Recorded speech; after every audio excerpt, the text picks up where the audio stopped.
Hello, we're continuing through the ABC murders and we're picking up on the next chapter, which is Churston. Poirot, the telephone. It must be Jap.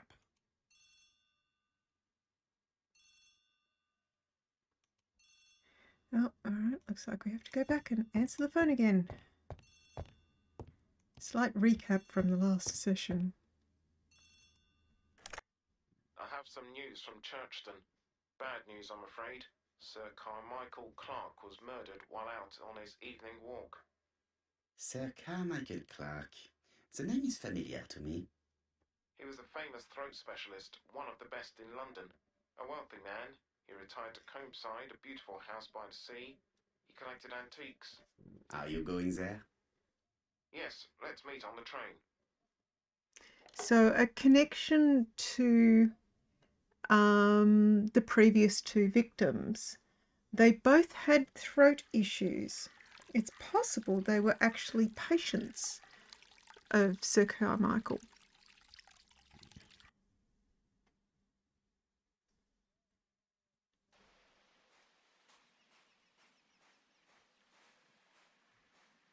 The victim is called Sir Carmichael Clark, one of the best throat specialists in London.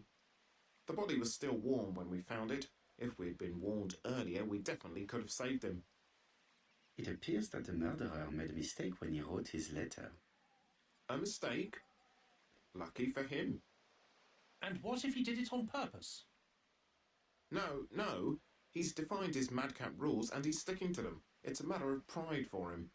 Shall we go up to the house, Poirot? Good question, Hastings. I will come soon.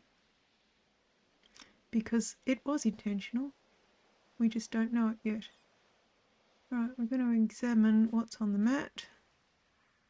What do we have? We have a wallet. Has emptied the victim's pockets and has laid out their contents on this piece of wax cloth. Keys. It is pointless. 3 keys.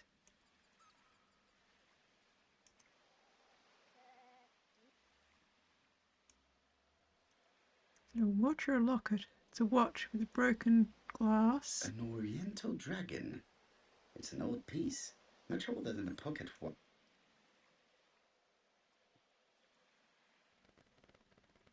A ring. A signet ring, very probably with the Clark family's coat of arms. Got a deer on it. Oh dear. Got some money in it. Nothing appears to be missing from this wallet. Wallet, passport and coins. So yeah, they're all valuable items.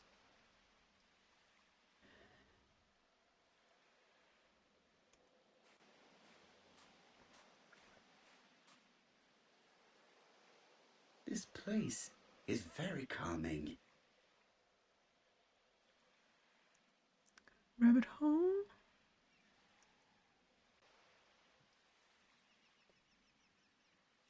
The seagull isn't one of the things that we're noticing.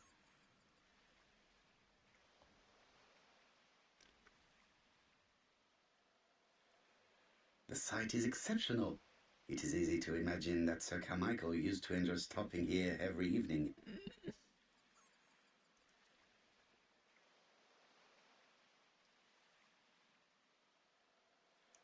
Let's examine the body. He's had his throat cut or his head bashed in. Looks like his throat cut. Which is a bit more violent than the other two, to be honest.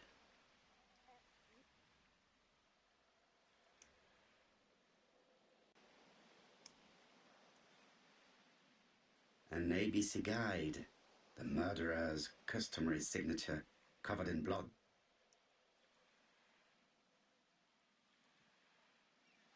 Sir Carmichael's throat was cut. It's a clean incision, a professional murder.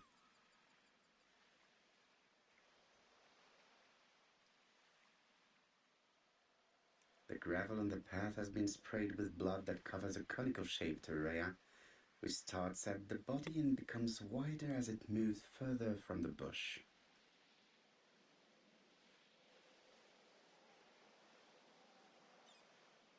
apart from the wound to the throat, the body is untouched. No cuts, no bruises. So it was quick. Possibly from behind.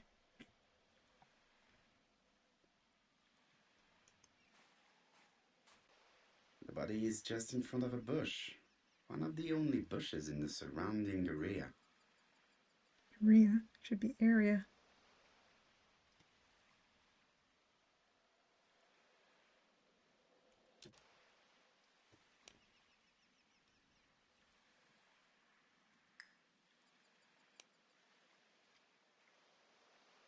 Alright, there's still stuff in the crime scene we haven't looked at. The body is just in front of a bush.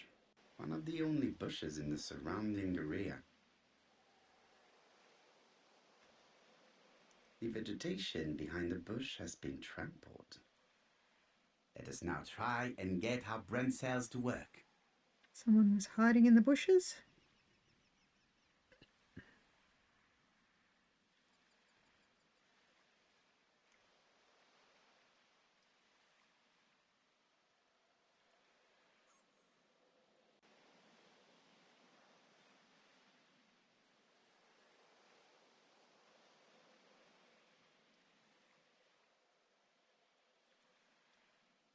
Yep, that's what I expect. Sir Carmichael had his back to the bush when the killer cut the throat from behind. A fatal blow that sprayed blood over a range of more than 1 meter. Let us now try and get our brain cells to work.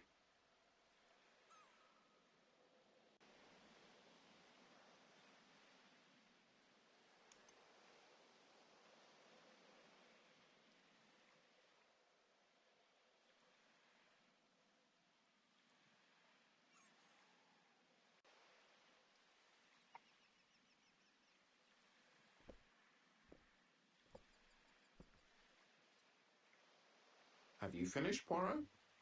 Chief Inspector, many questions remain unanswered, but I am certain of one thing. The killer has prepared his crime very carefully. Quite right. He must have known Sir Carmichael's movements well to plan such an attack. The murderer struck with terrible savagery. Yes, blood flowed. It's the first time he's attacked a man. He armed himself accordingly. Have you spoken to Well, the we victim's don't know family, it's the Chief first Inspector? time he's I've attacked a spoken to the man. brother, Franklin Clark. I didn't get much out of him. He's yours. I must get the body removed. We just know that it's the first one that we know that he's attacked a man. And he's used more force than he's used with the other two victims. The other two, well, there was blood from the blunt force trauma. It wasn't a cutting action, it was a bludgeoning. And then the second one was a strangulation, which would have also been relatively clean and not left blood on the attacker. If there was only one blow with the blow to the back of the head, probably minimal spatter for that one too. Generally, if you're killing someone with blunt force trauma, the cast off is from drawing the weapon back, and then when you hit on the follow-up times, you get splash. Grotesque, but that's what happens. The initial blow, well, there would have been a little bit of splatter, relatively minimal. It's usually the repeated hits that causes the blood spatter. This one was very different. People tend to be a bit more reluctant to do bloody murders for multiple reasons. One, people generally don't like the sight of blood to a greater or lesser degree. And cutting tends to be a much more seem to be a stronger action, and it's something that usually requires more premeditation than strangling someone with their own belt, which was a found object that was there, and the hitting them over the back of the head, again with an object that was already in the shop. In this particular instance, they brought their weapon with them, which also leads to the premeditation. So let's see what we need to do next. Question the victim's brother. So, which way to the house? This way, I believe. No? Is it this way?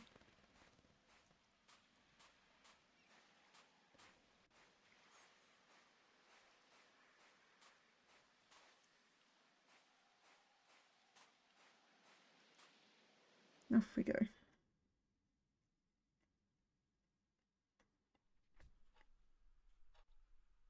To be honest, this inspector seems rather obtuse. I'm counting on your friend Poirot to catch my brother's murderer. Ah, here he is now. Please, Mr. Poirot. Mr. Poirot, this is my brother's secretary, Miss Thora Gray. Pleased to meet you, Mr. Poirot. Would you like some tea? No, thank you, mademoiselle. I find it hard to digest. She looks quite similar to the first victim, but that could just be the art style.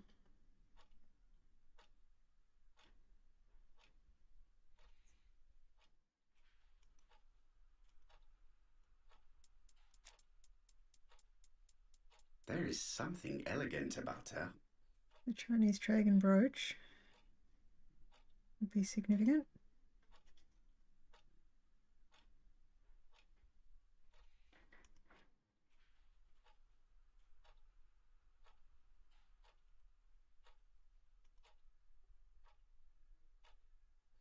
Alright, she's well made up. She has good taste, except perhaps in her choice of jewellery. Please excuse me, I have to take care of Lady Clark. We'll talk to her later, I assume. It is a once-in-a-lifetime opportunity to question him. It is not the right time. My brother's wife is gravely ill. You will probably want to question her, but I fear that it won't be possible today.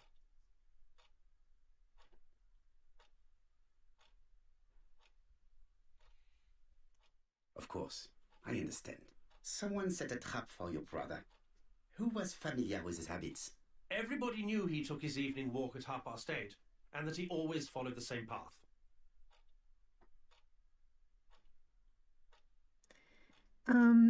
So one of the things I didn't necessarily do yesterday, which I possibly should have done, Poirot has a history, I suppose is the best word, or a reputation for being polite, but he doesn't suffer fools gladly. So he wouldn't generally go out of his way to deliberately point someone out as being a suspect. He would normally circle around it until it is advantageous to say so. Did people of the village know Sir Carmichael's habits? I don't know. It's possible. What were you doing last night? After dinner, I went to my bedroom. At 11 in the evening, the telephone rang. It was the police.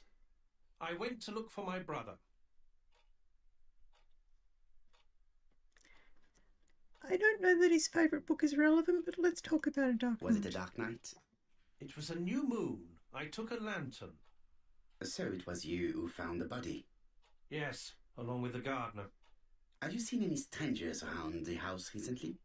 No. As far as I know, nobody has been near the house. So, Miss Clark. one of the Lady things Clark about a must have fallen locked from her room... chair. I have to help Miss Gray get her up. You finished talking?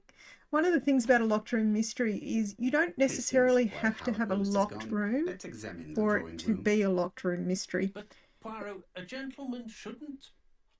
I take full responsibility. All you have to do is to leave the drawing room door ajar and let me know if anyone is coming. In a locked room mystery, you just have to have a reason for there to be no one who comes and goes. One of the things that is quite a common trope, perhaps, in locked room mysteries from this era is they often ignore the working class as to the potential suspect pool and the people who could come and go. So there are probably household staff who would have not stayed the night at the house, or even if they did, could have been involved. He does mention the gardener as being one of the people with him when he discovered the body, but he's probably not being considered as a suspect for whatever reason. So we've got private collection. We've got a number of things to look at here.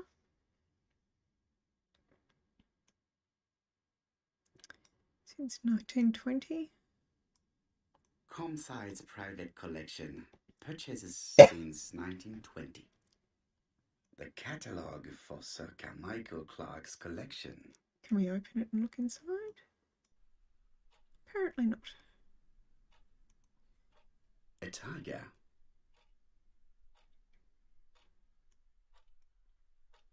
We have a tiger, a crane. A crane? A dragon. A dragon. What was the last one? The last one is a turtle. A turtle. Yep. We have a dragon teapot. He does seem a little interested in... Dragon, dragon, dragon. Sir Carmichael showed himself to be very consistent in his collection's theme. Got one more item to find. Cloth in the middle. It is an emperor. His place at the center of the table is probably symbolic. Alright.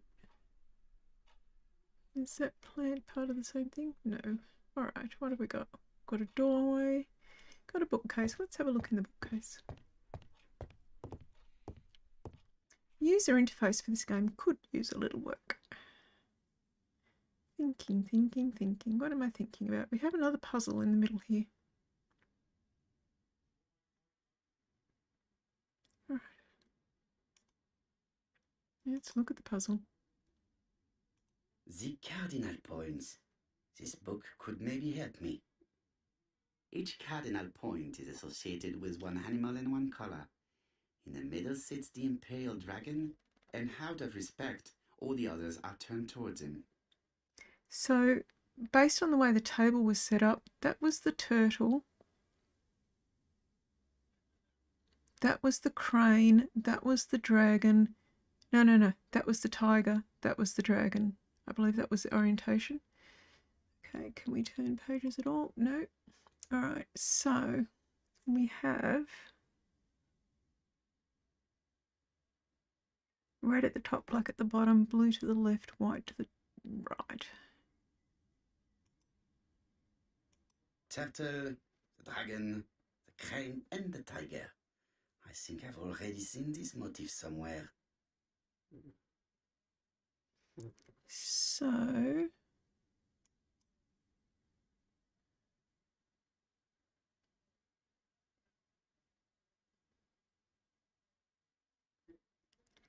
on, let's have a look. So red is at the top, black is at the bottom, white and black. Yep, so that should be crane.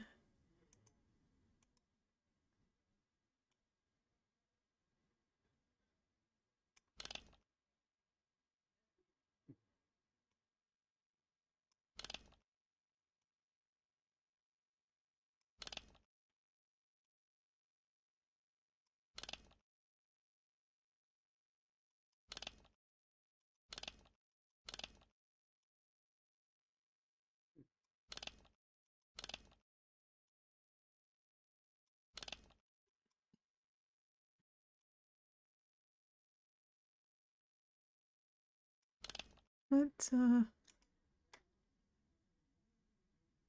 red is crane.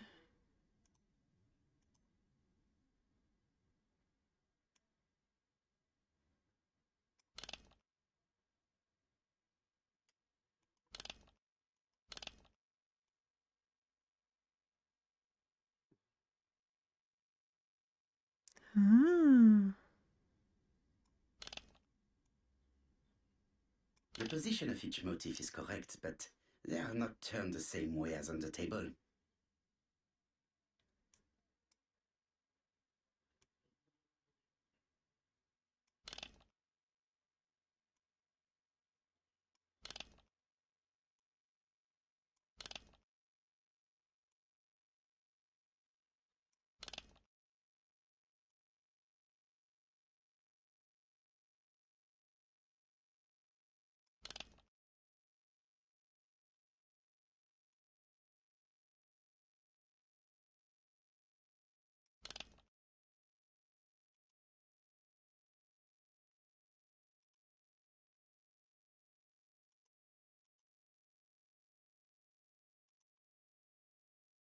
The position of each motif is correct, but they are not turned the same way as on the table.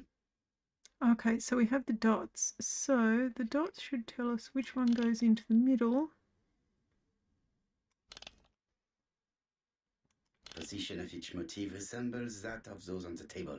All right, so maybe the dots go to the bottom. Or I reckon the dots go that way. Let's try that. Otherwise we may have to go back to the table and check. Position of each motif resembles that of those on the table. All right, let's go back and have a look at the table.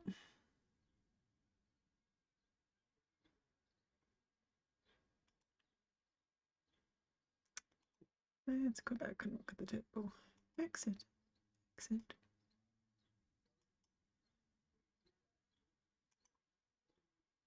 Why are you not letting me exit? Oh, God.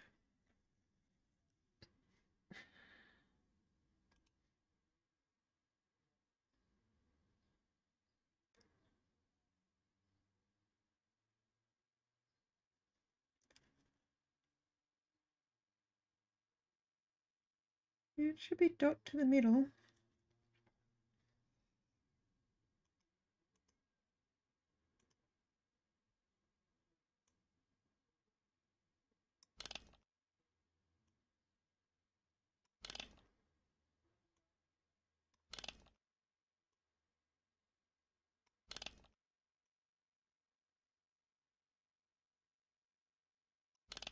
I got these the wrong way around and they should be white and blue respectively.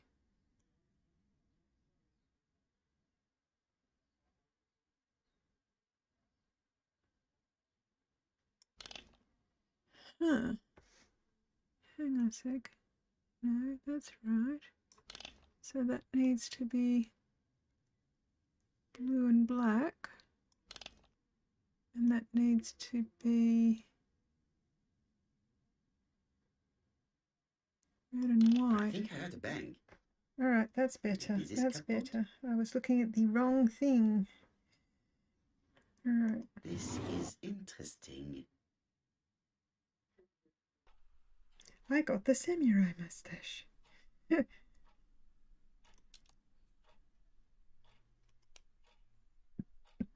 inspecting.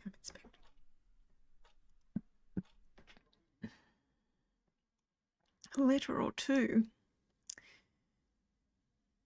Ernest Logan, MD, Brighton Cancer Institute, 201 Dusk Road, Brighton, Sussex.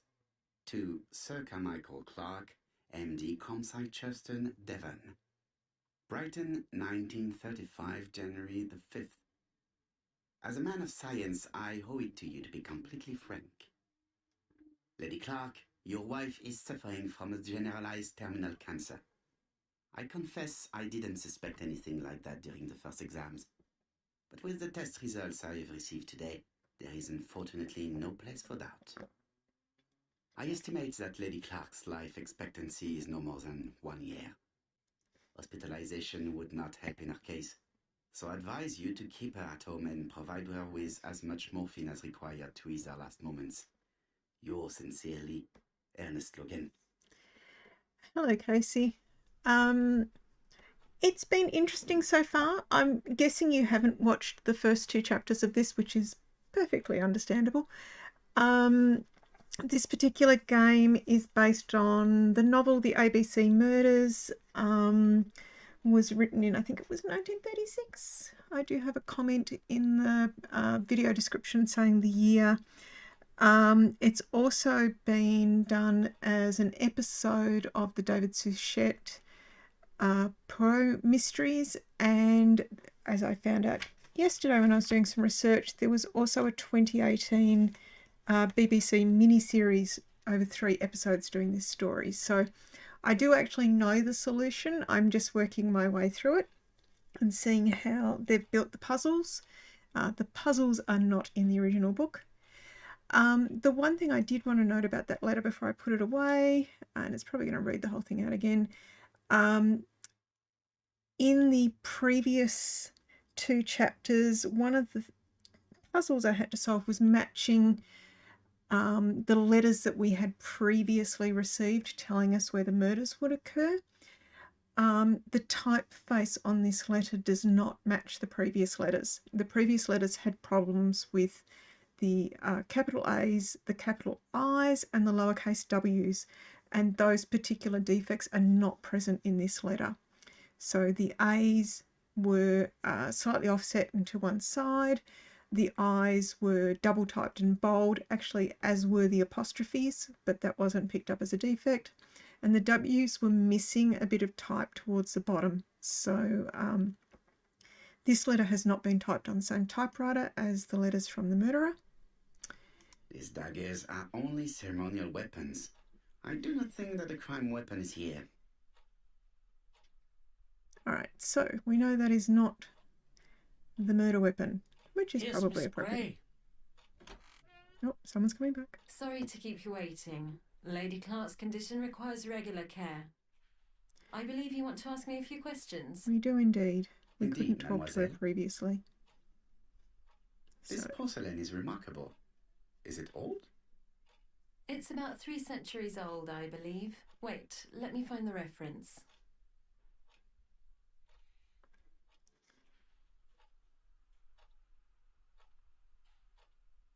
Hercule would never have had a samurai mustache. He was very, very fussy about his mustaches. All right, so you're going to tell us? She appears to be very flustered. So we're going to have about her eyes. She appears to have... Her makeup is running. Partially removed lipsticks, bright eyes. So the suggestion is that she's been off kissing someone. She's unable to hide her emotion, and her makeup has been disturbed. I think that this young woman has just been kissed. I don't recall Here? her having an affair of Teapot any with sort. Snapdragon, Gangshi period, end of the 17th century. It is a rare piece with unusual colours. Agatha You used have to a good like knowledge of art history. to seed the red Acquired while herrings working quite a with lot. Sir Carmichael. I used to help him manage his collection and Fantastic choose his new mustache. acquisitions. So the way that we've established the locked room for this particular mystery is he was out on a cliff, there weren't other people around, people weren't in the general area, and he was discovered by a member of the household who said that other people wouldn't have known he was around.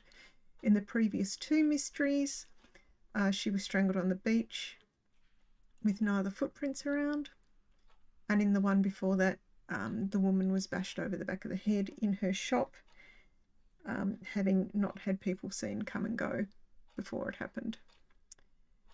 What was her relationship with her Did you employer? have a good relationship with your employer? He treated me well, and I am sorry for his death.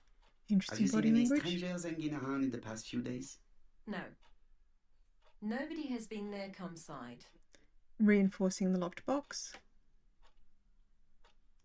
Tell me what happened last night. After dinner? Well, I did some sewing and then I went to bed. I was woken by the telephone at 11. I heard Franklin Clark speaking with the gardener. They left with some lanterns and they found the body. So she's a personal assistant to Sir Carmichael. The gardener, the period that this book is from, the social strata was very closely defined, and people rarely stepped out of their social strata. So Sir Carmichael, as a wealthy landowner, would be at one strata. She would be a level well below that as his assistant. Something like a governess would probably be the one below that, and the gardener would be What well are your below that. feelings about Franklin Clark? What an odd question. Of course I think he's a good man. As his personal Energetic, secretary, nice, she very would be sociable. considered part of the household, just almost part of the family, but not really. Miss Gray, if I may be so bold, please do not take offence. My friend has rather unusual methods, but all he wants is to find the murderer. Yes, I understand. I must rest. Please excuse me. So we're going to search the room some more, I'm guessing. Earlier, you asked me to watch the living room door for you. I don't wish to be indiscreet, but sometimes a gentleman stumbles upon a secret without intending to. That is sometimes the case. And I saw Franklin Clark kissing Miss Gray at the foot of the stairs. Do you think this is a common occurrence? South is upward. No, I saw emotion, intensity. I think it was their first kiss. Well done, mon ami. Well spotted. However, I don't think I completely understand this business. Why did Sir Carmichael not defend himself? He appeared to have been active and strong. The murderer did not give him a chance. Let us try and reconstruct the scene. Oh, apparently I've skipped over some stuff because you don't normally reconstruct this early. I must have solved that puzzle before Sir I was Clark supposed to is be taking able his to. customary walk. Our killer is hiding behind a bush.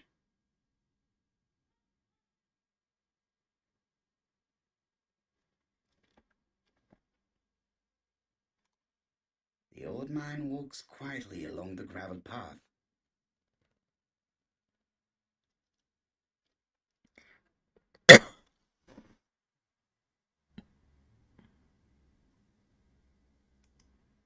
Then he turns towards the sea to gaze at it.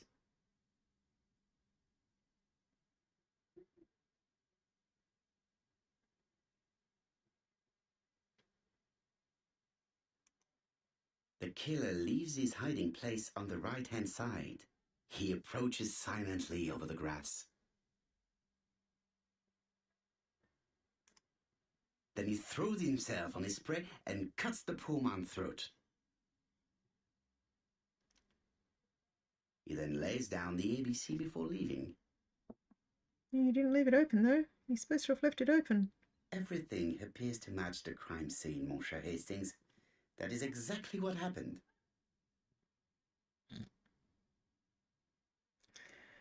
Well, I didn't finish examining the room, but apparently I got there. Silk stockings, silk stockings. This is the murderer. We haven't been introduced to him yet, but he has appeared on screen a couple of times. Oh, just a minute. I'm getting dressed. Oh, that's right. ABC.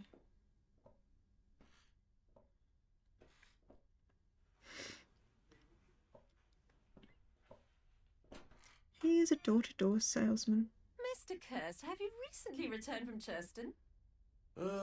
Yes. Indeed I have. Have you seen the papers? And to think that you might have rubbed shoulders with the killer. Imagine that. Mr. Kirst, are you all right?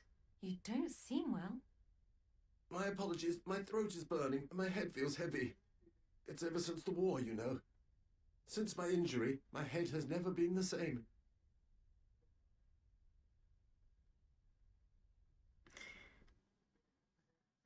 I'm trying to remember if he's a red herring as well.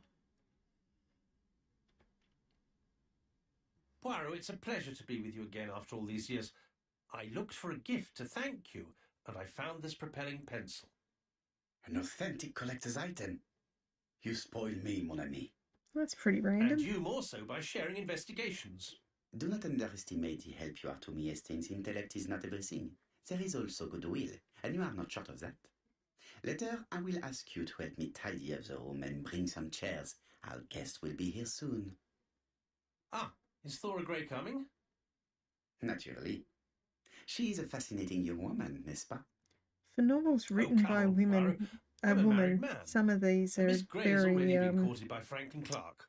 Poirot, our very guest will be here misogynistic soon. and We must prepare stereotypical about ourselves. how they treat women in them a lot of the time. Hastings and Poirot in I particular. should take advantage of the silence to examine them. All right. Okay, I obtained a modifiable item. Oh, the pencil. Okay. I ought to concentrate on my guests. All right, so let's start with the sister. or the niece rather. So,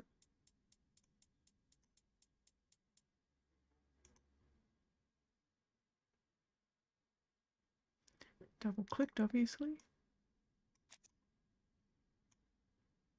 sometimes I love a brunette, sometimes I love a blonde. That's what the song says.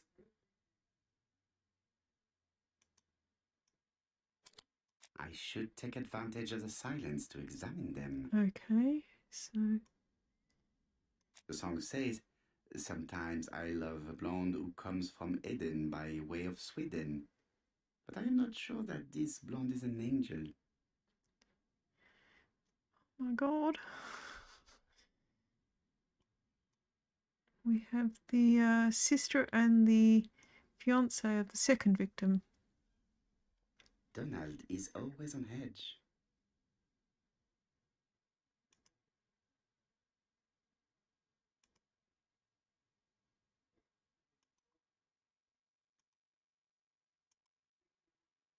Rumpled suit.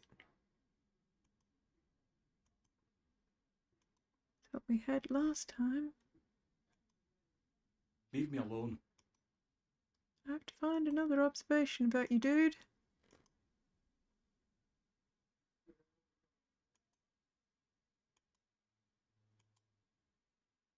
Tense hands. All right. Donald Fraser is very nervous at the moment, even if he's trying hard to control himself. I wonder if it's because the sister is who is gazing at him lovingly. She appears to have taken more care with her appearance than the last time. That's because she fancies Donald. So we have looking at Donald, earring,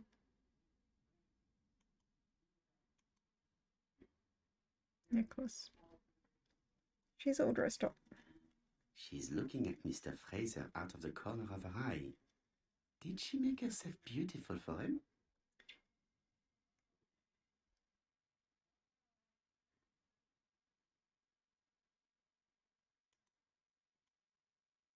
I should take advantage of the silence to examine them. All right, we've done those two.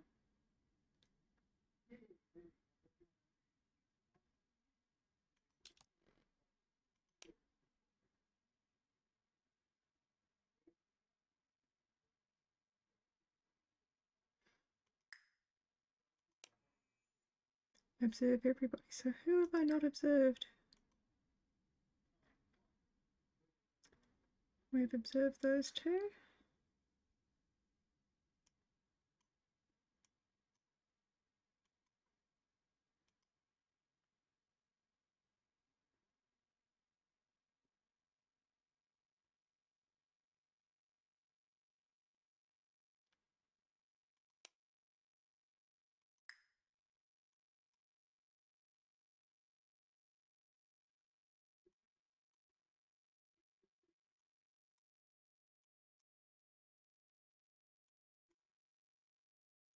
Have I got a bug in the game? It's saying I have observed them all.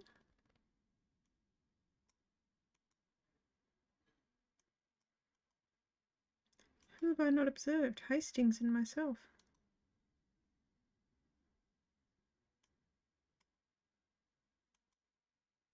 I ought to concentrate on my guests.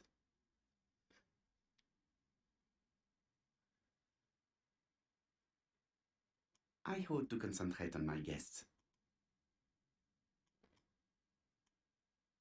Franklin Clark always seems at ease, regardless of where he is. Something that's unique to people who travel. Okay, he was also a guest. I didn't pick I that wish that to was thank you Franklin all for Clark. coming. I wanted to bring everyone close to the victims here in order to unmask the murderer. Get to the point, Mr. Poirot. What do you want from us?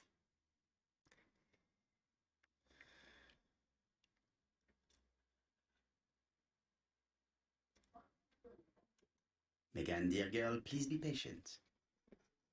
Mr. Poirot, how dare you address me by my first name? Please excuse me, mademoiselle. What I ask is that you search your memories. The murderer must have left some trace. Yes, he must have prepared his crimes very carefully. Tout à fait. He did not get to Bexhill at midnight in order to strangle a young girl whose name by chance starts with B. Must we go into that?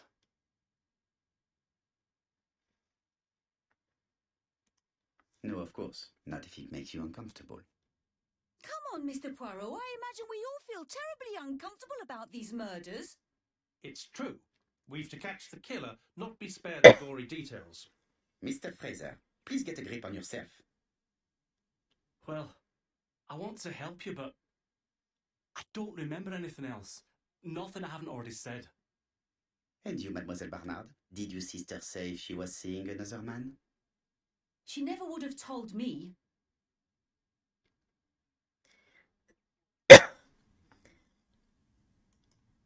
Why would she hide the fact from you? Betty knew I didn't approve of her behaviour. Her flirting was spoiling any chance she might have had. Tell me, mademoiselle, what did you talk about with your sister? Silly things. Her new dress. She wanted a pair of black stockings to go with it. Mother bought her a brand new pair. The day it happened, she was crying. And to think that Betty never even wore them. Poor Mummy. Your sister used to sing, I believe. Did she ever perform in public? She dreamt about it, but she had a very bad cough. It troubled her greatly. She had to cancel auditions and miss lots of opportunities. A pity. Yes, she sang well, but that doesn't tell us much about the murderer. Qui sait? In any case, we now have enough information to draw up a relatively precise psychological profile. So, Let us now try and get our brain cells to work. so two bits of information that link all the victims. And I don't think we've seen it yet about the third victim, and it would have been the assistant. He was a throat specialist. The other two victims both had throat problems. Both the women had recently gotten new stockings, and we know that the stocking salesman had recently been to Churston. If I remember correctly, he is shell-shocked and was being told to go to particular locations, and he has problems with his memory. He is being set up as a patsy. He is not the actual murderer. He is being set up to be a viable suspect for the murderer to get away with the murder. As I discussed at the end of the previous session, the first two murders are the forest. Oh, sorry, are the trees. The third victim is the forest. So the first two are camouflage, and that you can't see what the target was, rather than actually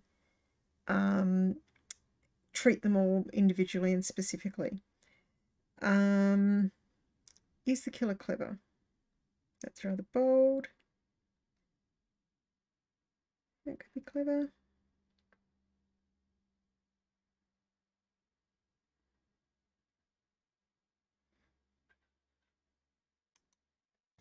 So I think that one's the clever one. We're going to have a few of these, I'm guessing. That's bold. Yep, self-confident. So the proposed suspect will not be clever and self-confident.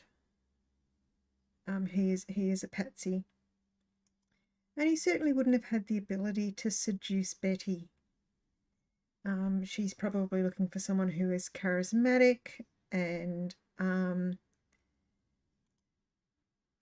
someone who is attractive and personable, which the proposed patsy is not.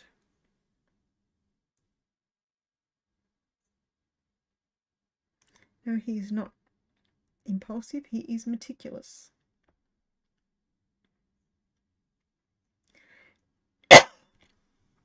He could be considered generous in that he didn't let the obvious suspects be suspected.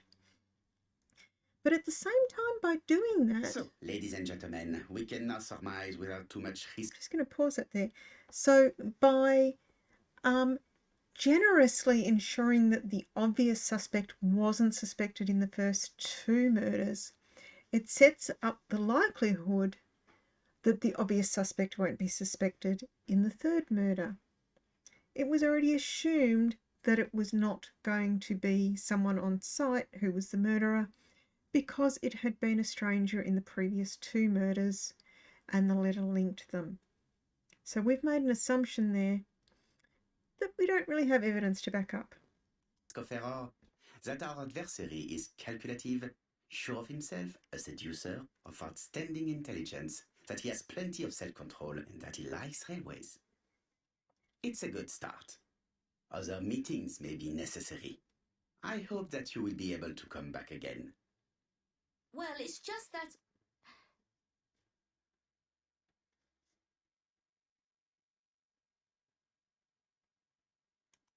Is something bothering you, Mary?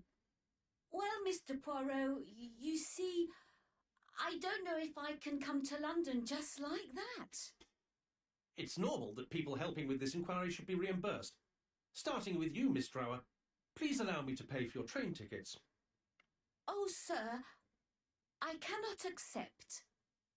But you must. Mademoiselle, I may not be rich, but my brother left a fortune which will be mine. Mr. Do Clark, we have that's a very motive? generous of you. Well, someone has to foot the bill. Mr. Poirot, would it be possible for you to come back to Devon? Lady Clark has expressed a wish to see you. We'll adjust her medicine so she'll not be too drowsy. But of course, I shall come the day after tomorrow if it is convenient. Thank you all for coming. We will meet again soon. The meeting was most fruitful. Really? Hastings, I believe now we have everything we need to We have find a another common point moustache. between the victims. Now it is time for us to use our grey matter. So I think at this point Poirot's going to make Let some us now incorrect try and get assumptions. our brain cells to work. But let's see what we get. What do the victims have in common?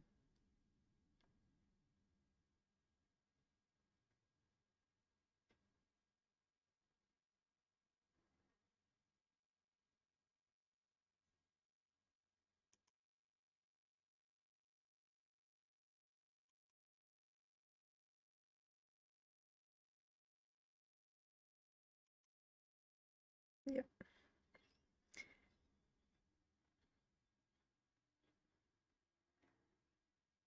The first two victims suffered from bad throats, and that was precisely the specialty of the third victim, Dr. Clark. Yep, indeed. We have a lead. It would pay to take a closer look at the medical records of Dr. Clark's patients. We'll do so during our next visit to Churston. I will do it myself, mon ami. You must remain in London just in case ABC sends us another letter. Very well, as you wish. Poor Hastings. He doesn't like getting the administrative tasks. Thank you for coming, Mr. Poirot. Lady Clark is waiting for you in her bedroom on the first floor. Please excuse me, I cannot stay for the interview. I have to take Miss Gray to the station to see our lawyer in Torquay. Are you leaving Churston for good? Miss Gray very kindly stayed with me to settle my brother's affairs, but naturally she prefers to find a position in London. Ah, très bien. I'll be absent all morning, Mr. Poirot, but the nurse is coming soon. She's to ensure that the dose of medicine doesn't make our patient drowsy. Thank you, Mr. Clark. Have a nice trip, mademoiselle. Keep wanting to flick the light switch. Alright, so we have... that is a doorway. A mirror. A mirror. How I have missed thee. Adjust my mustaches. Get some ego points. It is not the right time. Not the right time to inspect that chest. We have a doorway there. We have some stairs there.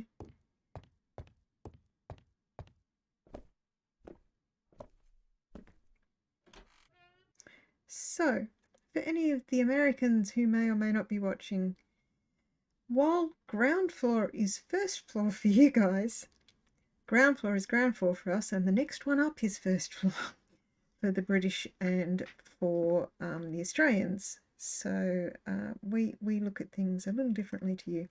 I frequently get confused in games when people refer to things on the first floor, and it's like, but you didn't go upstairs. This poor woman is very ill. She is indeed. What sort of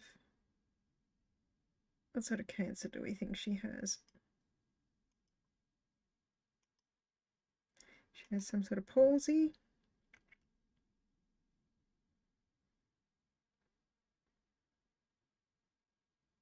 Please tell the nurse to hurry. Please. Sunken jaw.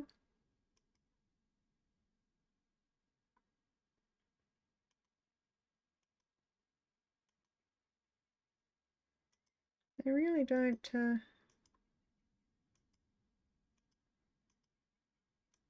highlight the... Please tell the nurse to hurry. Please.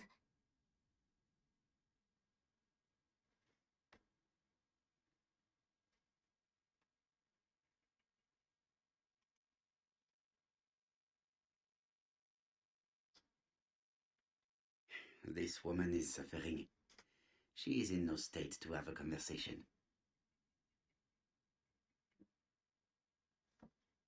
So we have something on the floor here.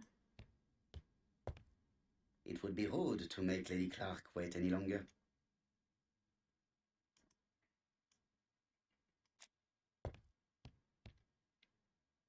Mr. Poirot? My respects, madame. There's a mirror. Thank you for coming. We'll have to look in the mirror. Thank you. Have you seen the nurse? She should have been here by now. Oh, I'm sorry. The telephone in the hall is ringing.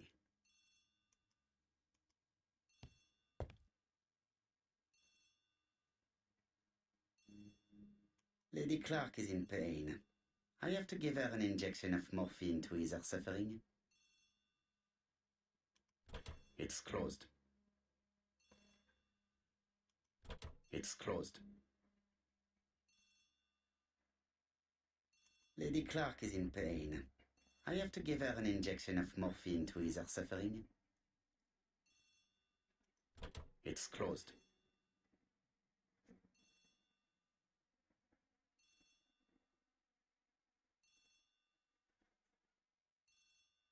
Lady Clark is in pain. I have to give her an injection of morphine to ease... Right. Obviously, not the right time yet to be doing that.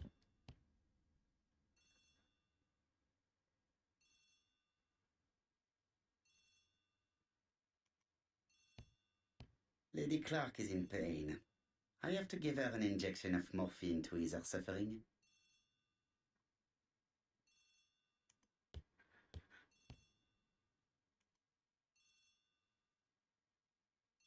So that looks like that is part of whatever that over there is. Lady Clark is in pain. I have to give her an injection of morphine.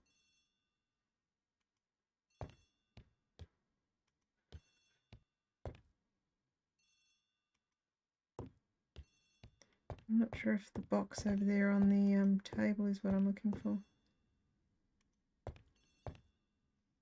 Lady Clark is in pain. I have to give her an injection of Yes, morphine I to ease her know. suffering. Oh, and there's another bit. So I have a broken bit there. Lady Clark is in pain. Oh, I have to God. give her an injection of morphine to ease her suffering.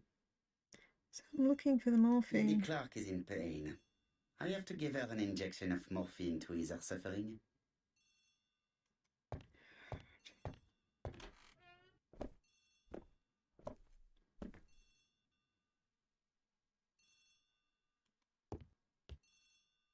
The telephone is ringing. I am not going to leave Comside now. I still have some... The Clark residence. Detective Hercule Poirot speaking. How do you do, Mr. Poirot? I'm Lady Clark's nurse. I wanted to let you know that I won't be able to come for her injection today. Might Miss Grey be able to do it? She has just left, but I will take care of it. Thank you. That's very kind of you. You'll find the skeleton key to open the medicine cabinet hidden in the lion trophy. You can count on me. Au revoir, mademoiselle. Oh, thank you kindly. Goodbye, Mr. Poirot. We're just going to hand off the key for the morphine to a random stranger on the phone that you have no idea who they are. All right, let's get the key from the lion statue.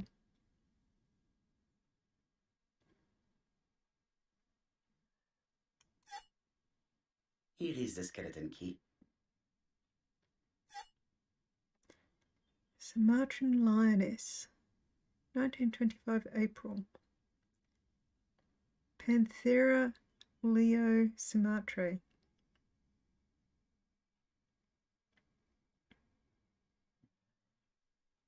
April 1925, Aceh Province, Sumatra.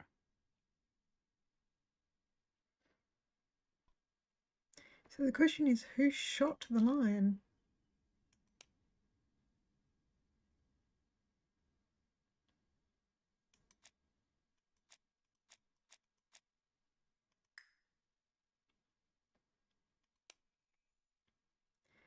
All right, let's go back upstairs and give her the injection. And then while she's sedated, we'll go search.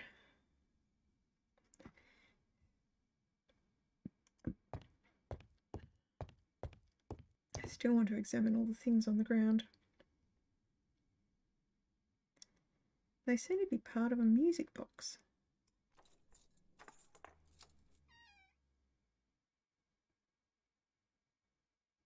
Ah, Mr. Poirot. I feel better now. Thank you for your help.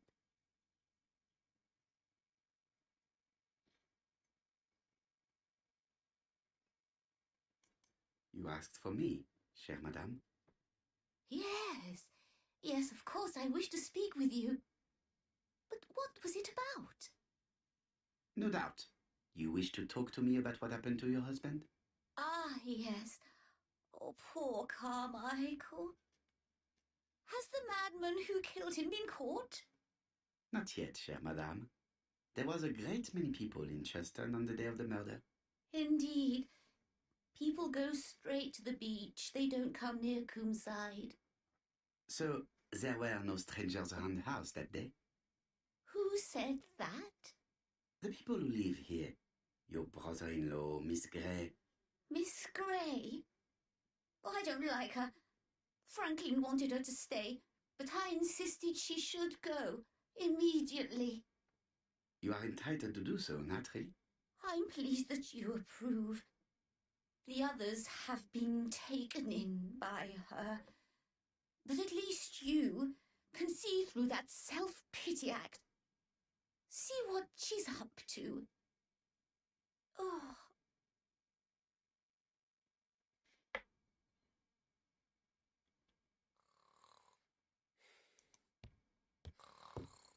This subject would probably be useful to me.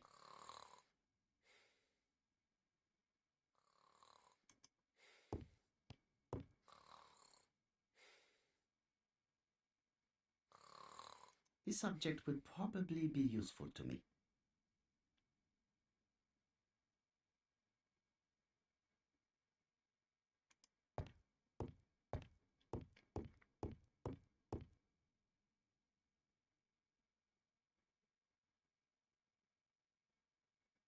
We have a puzzle to solve.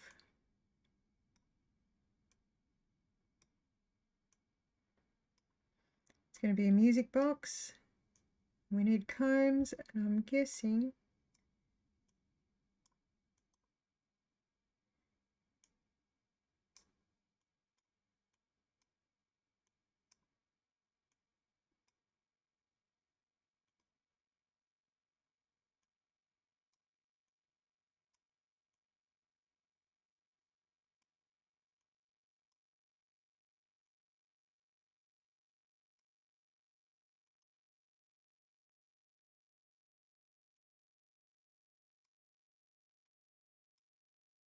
The mechanism appears to be broken.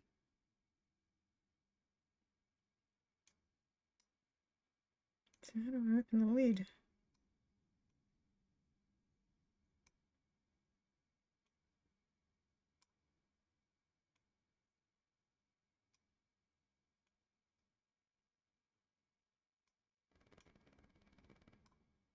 I'm going to repair it.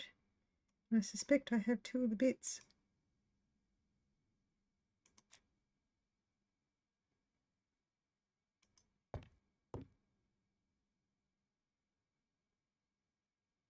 This object would probably be useful to me.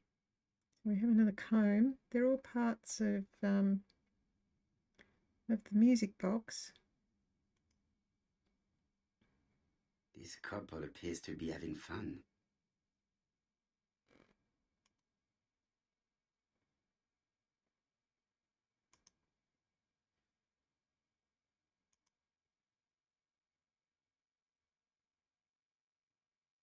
Lady Clark and Sir Carmichael were very happy, but they did not have any children.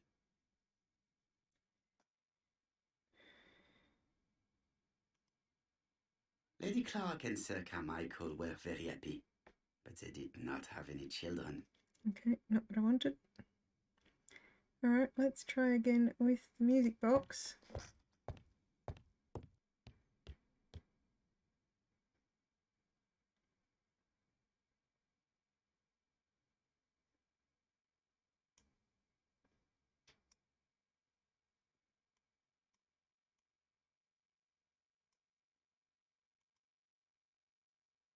The mechanism appears to be broken.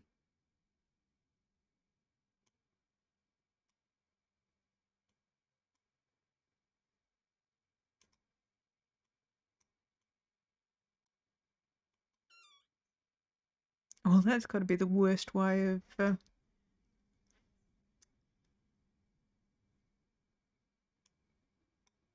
This spring appears to be broken.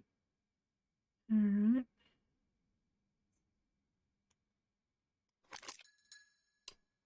One, two, three. This spring appears So to I be need broken. a spring.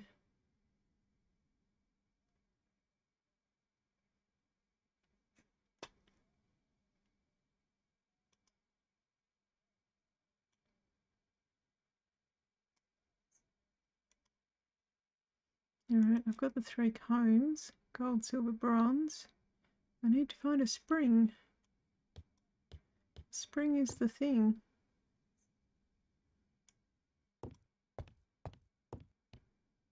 She's sleeping. I must find a way to wake her up gently.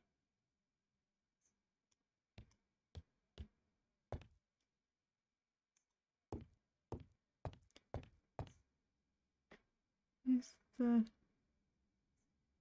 spring I've in... finished with this subject. I know. I have a plan.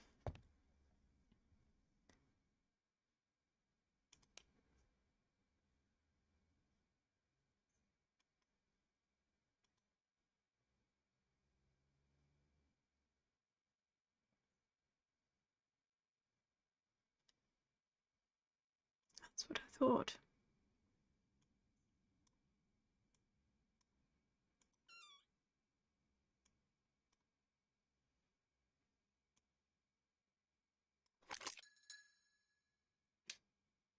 I hope that Hastings will not be cross with me. All right, we have gold, silver. I'm assuming that it's going one on the bottom. Bronze.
What are we talking about? Ah, yes, Thora Grey. Oh, Carmichael had great esteem for her, but for me she was nothing but a hypocrite.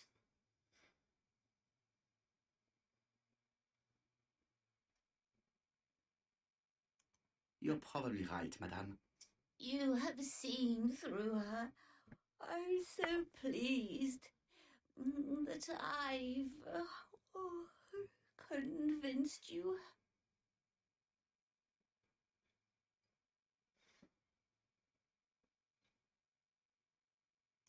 Well, I appear to have been wrong about Thora Grey. So you all agree. How nice it is to be all of the same mind. I think we're going to have to talk about the orphanage now. Miss Grey did look after you very well, though. Outwardly. But she's hiding something. I think she tried to poison me. Miss Grey? A poisoner? But everybody appears to like her. It proves she knows what she's doing. She's manipulative and she's a liar. A liar?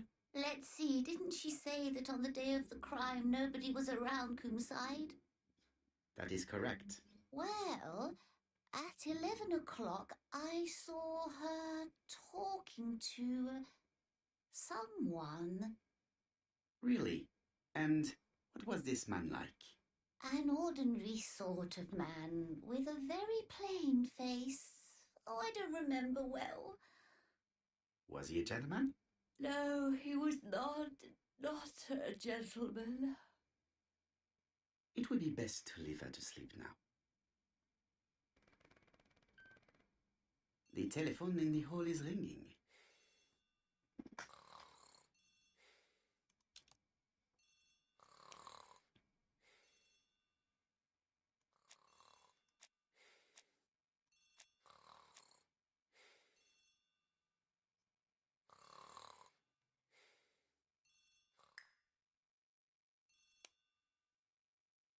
That's the telephone again. These people need a secretary.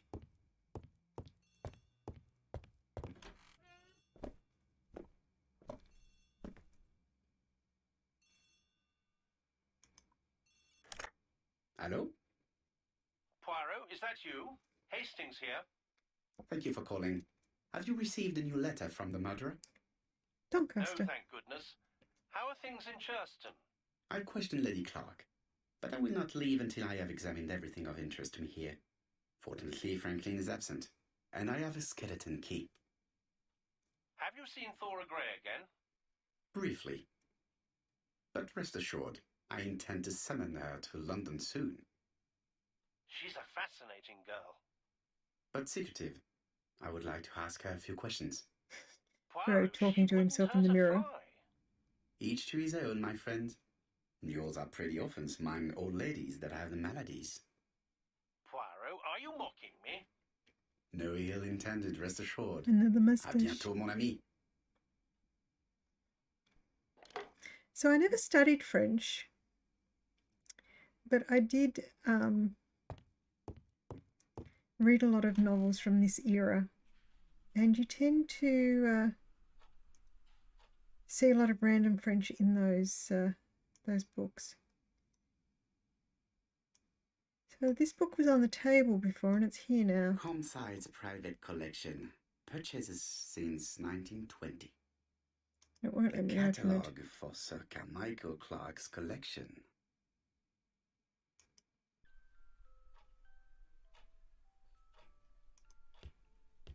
Sir Carmichael's collection could rival that of a major museum.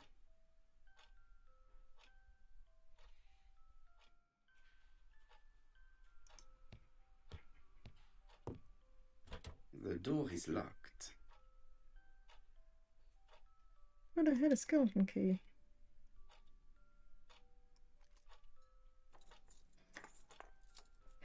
Let's This see unit what we can contains see. the medical records for Sir Carmichael Clark's patients.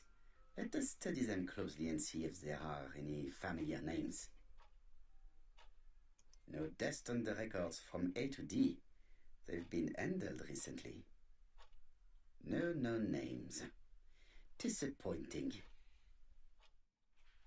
Lots of dust.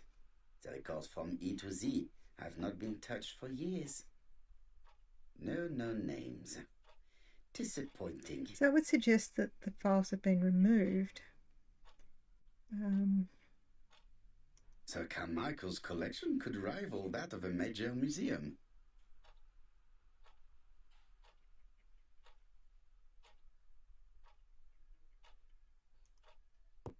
We've got the crest with the deer on it. I see some papers that were not there the first time I visited. Valuers report property. Building land located in Conside, Churston client, Sir Carmichael Clark, April 15, 1935, Court and Brunskill office.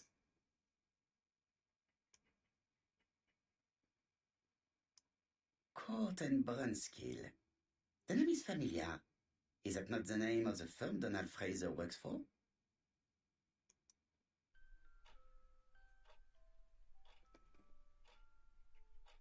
These daggers are only ceremonial weapons. I do not think that the crime weapon is here. This is the letter from earlier. So the other two items are the same items that were there previously. This letter Ernest Logan, still MD, Brighton has not Cancer been typed Institute, on the same 201 Dusk typewriter Road, as the Brighton. murder letters. Lady Clark, your wife is suffering. Yep, we do. She's I dying. estimate that Lady Clark.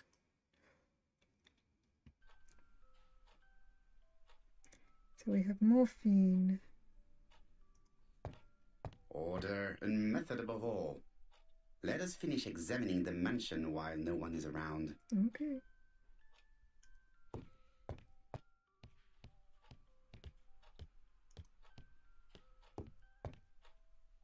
There are some very valuable objects here.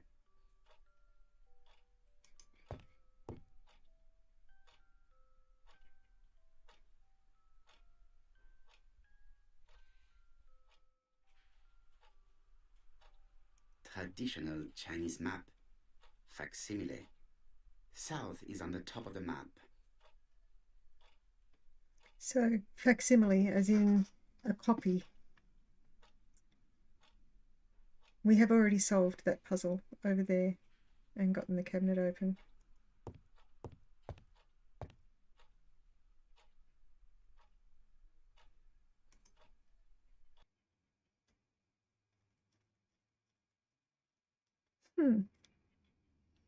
What do we have going on here? Compass, point to the south. Bronze and magnetite, Han Dynasty, circa 210 BC, purchased in Hong Kong 1935. I suspect this was part of the puzzle that was supposed to tell me which way the table faced. Sorry, I solved it by myself without all those clues. I promise not to do it again. Teapot's still there. Oh, I've got some more stuff on the table and papers. What do we got? We've got a dagger, we've got a brooch.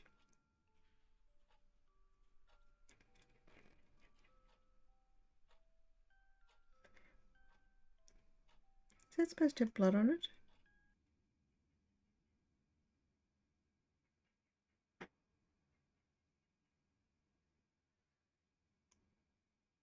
I've already seen similar daggers.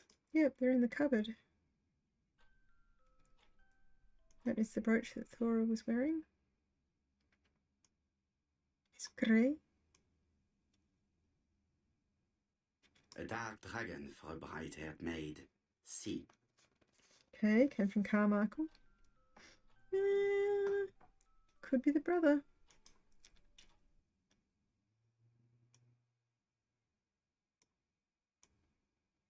Attention, Franklin. Task list. A. Ordering Lady Clark remedies. Done. B. Tidying up real estate property files. Done. C.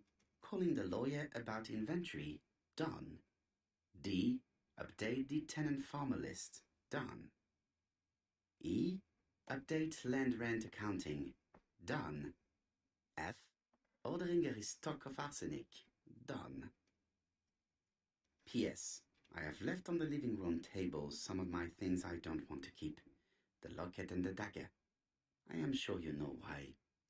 So, arsenic poisoning. I'm going to suggest that we go back and look at one of the other clues from before, because arsenic poisoning, I suspect, if we look at, and if you notice one of the daggers was missing, if we look at, I'm going to try and not turn it the whole way so that we don't trigger the audio again, but a generalized terminal cancer. I didn't expect anything like that during the first exams, but with the test results I received today, unfortunately, there's no place for doubt. So arsenic poisoning could conceivably present very similarly to a generalized terminal cancer. The understanding of cancer in 1935 was very different from the understanding of cancer today. Cancer requires tumours.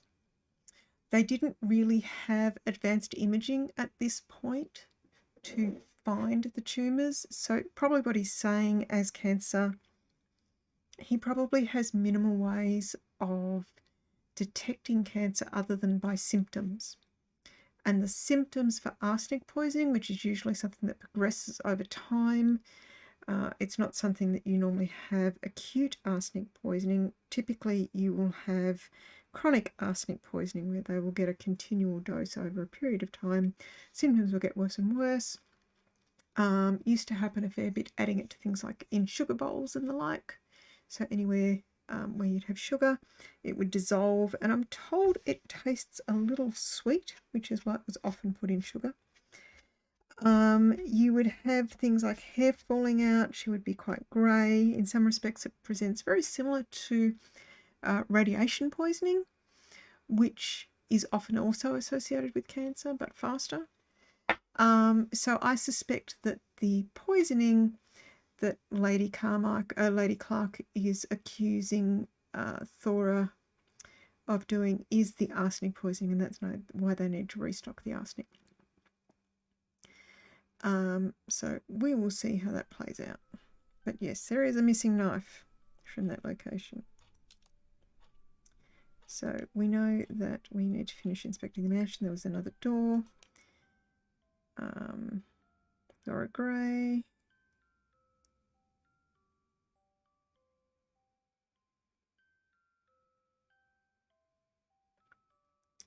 I suspect Franklin is the person who engraved the back of the locket.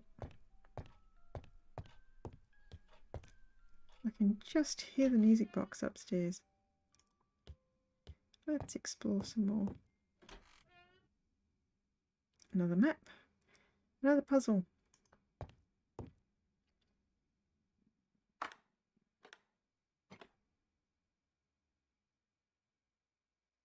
We have a little plate down there.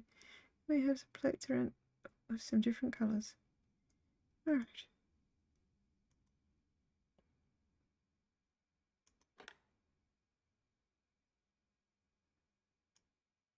Is that the right key?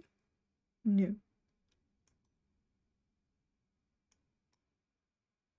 This plate appears to be able to move, but something is blocking it. This plate appears to be able to move, but something is blocking it. Alright, I need to find the key.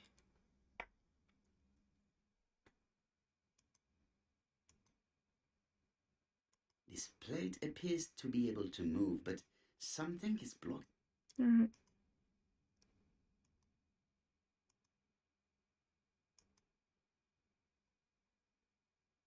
This plate appears to be able to move.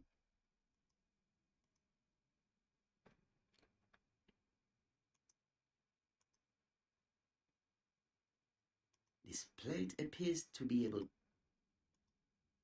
This plate appears to be able to move. This plate appears to be able to move.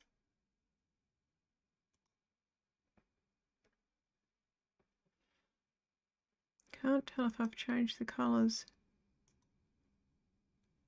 This plate appears to be able to move, but something is blocking it. This plate appears to be able to move, but something is blocking it.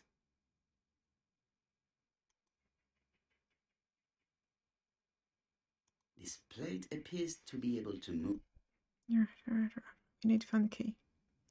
We need to find the key. Yep.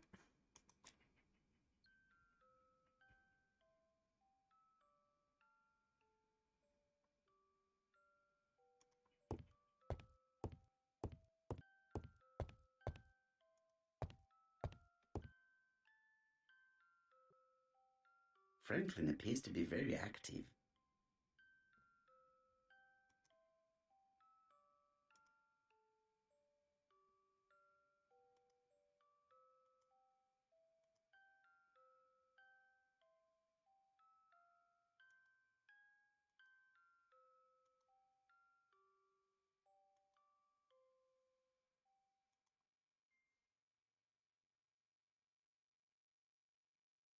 Franklin Clark appears to be a typical British gentleman, a good sportsman, a hunter, a traveller.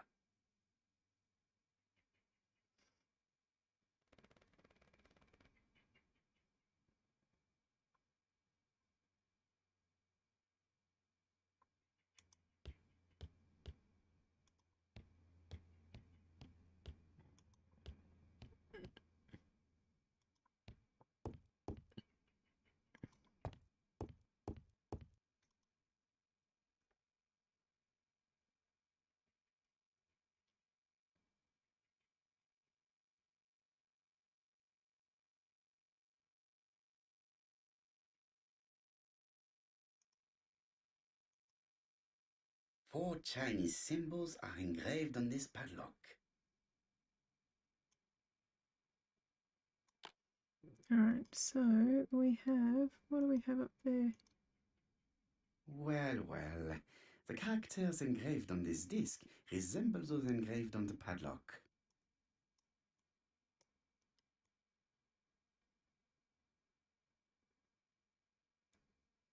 Which way up? I think that way up. Like this. This character appears to be the right way round. So, alright, that's position at that. So it's triangle hat, square box with a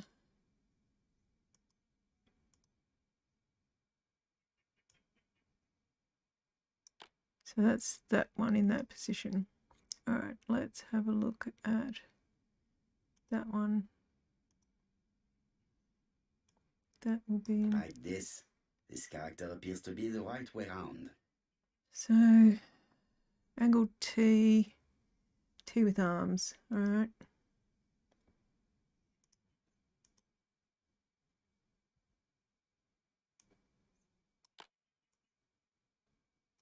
That one, alright, so next It's one, not the right code.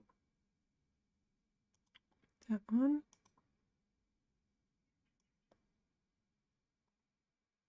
That's it. This character appears to be the right way round. Thorn and J.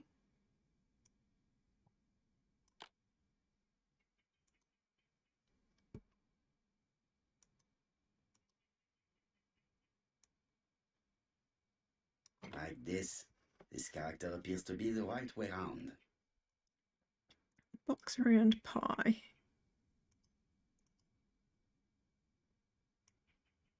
That one.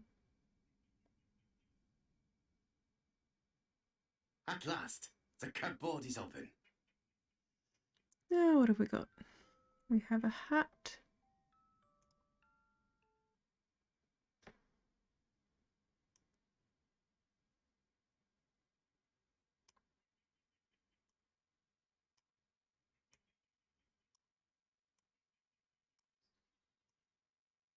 Genteel and wild. English countryside revisited. Okay. The Railway Children, E. Nesbit. So this is supposed to tell him that he likes railways. I'm trying to remember if I actually read this book. And it's Franklin's. For Franklin. Und Heffy's Christmas. Franklin likes 1910. trains.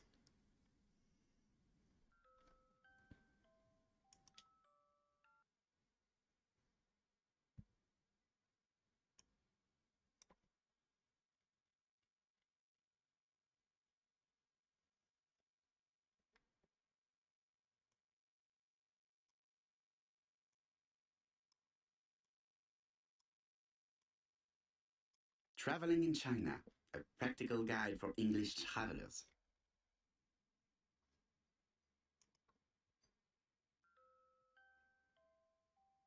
A net, flask, and rifles. Franklin is very well equipped.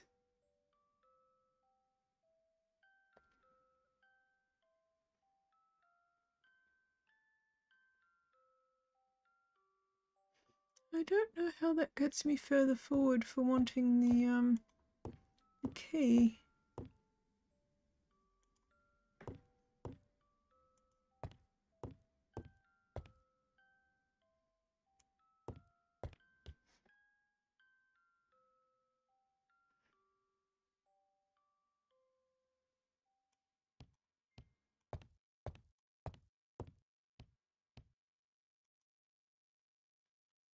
Franklin Clark appears to be a typical British gentleman. A good sportsman, a hunter, a traveller.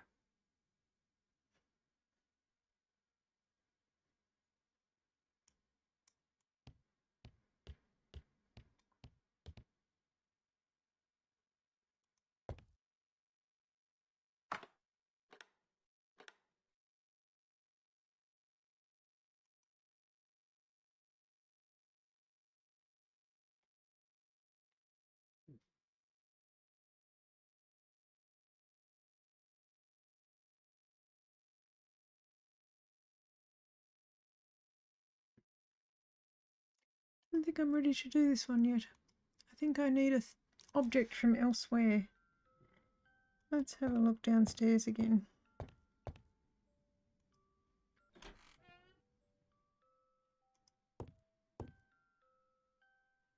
How am I going to open this trunk? Let us examine it.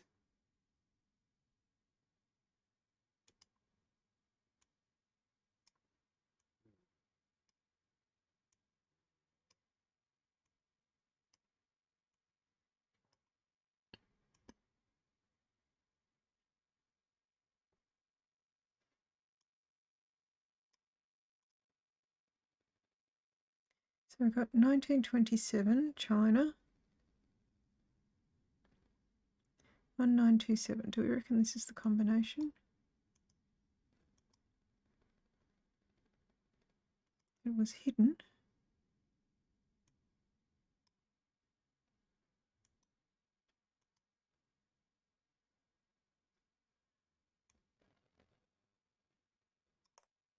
One, 9.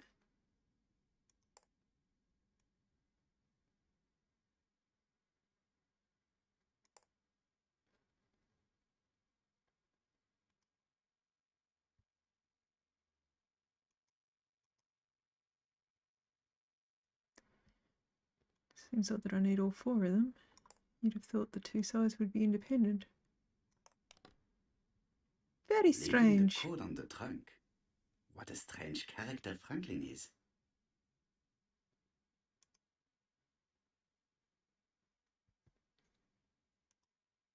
So we've got 31.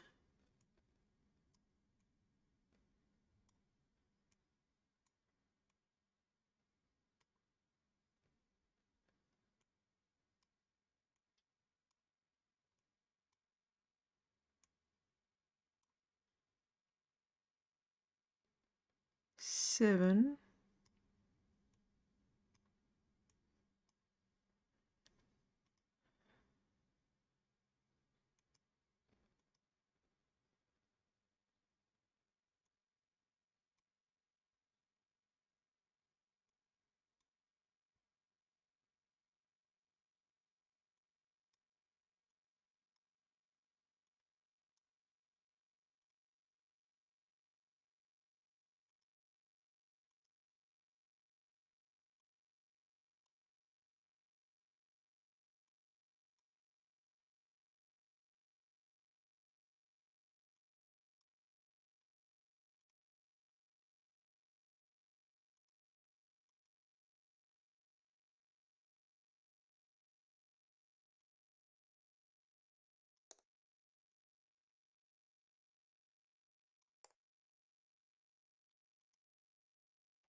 7:20.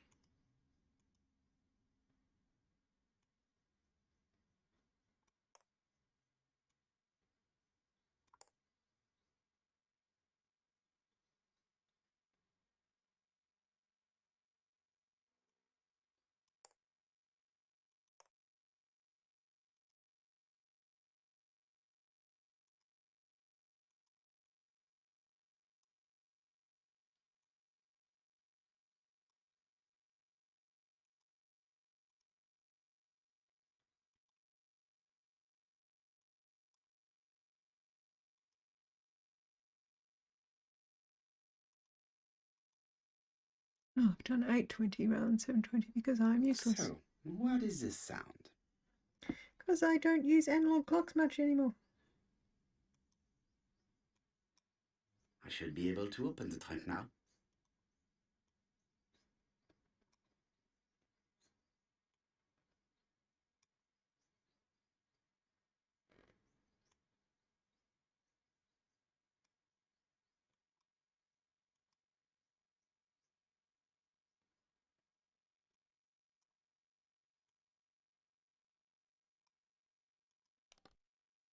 There we are.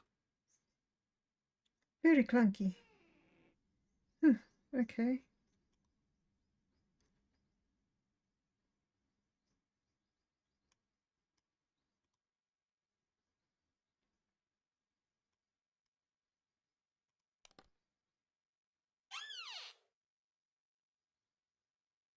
Whiskey and other good quality drinks.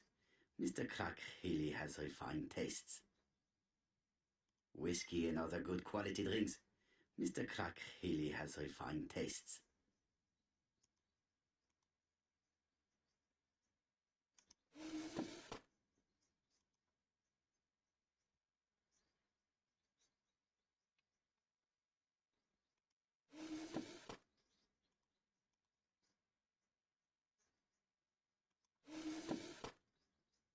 I feel like they look like they should have something in the bottom. Like they're got false bottoms. Alright, we grab that. Why has Franklin put an Allen key inside his trunk? I'll borrow it for a minute. We'll want it for the map upstairs, I expect. And for here, I expect.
Another screw.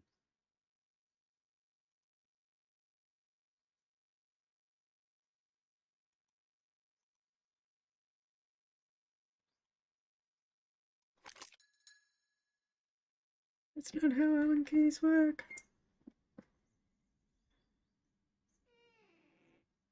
This engraving is not very easy to understand. I need to sort it out. It's a swivel pattern. Alright.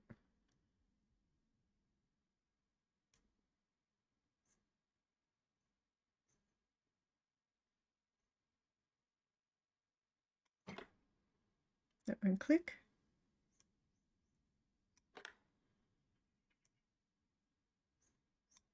No.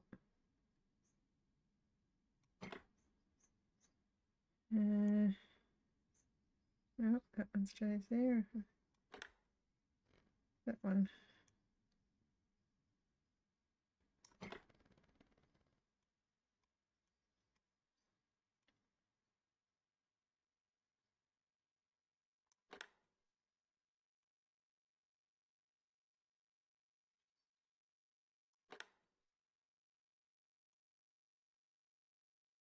Franklin must really love his country to have an engraving in his trunk. I think I heard the panel above release.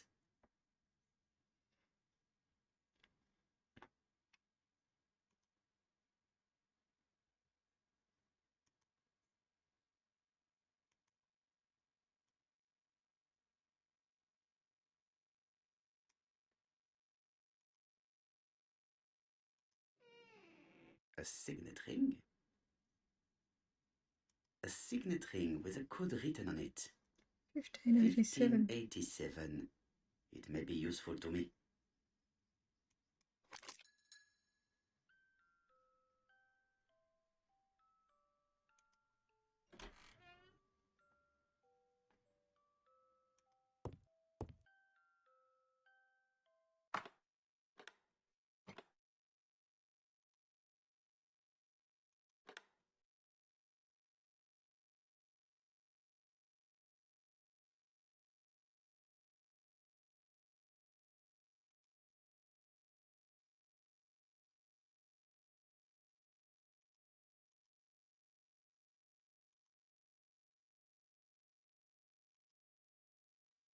This plate appears to be able to move.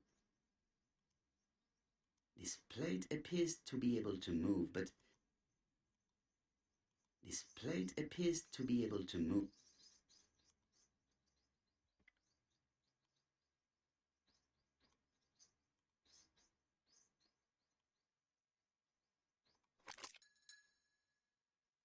The plates around the picture appear to have unlocked. I think I've already seen these symbols on Franklin's trophies.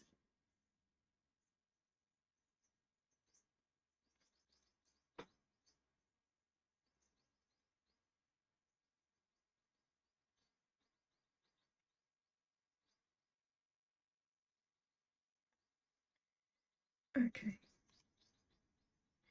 Yes, I know. Yes, I know. Yes, I know.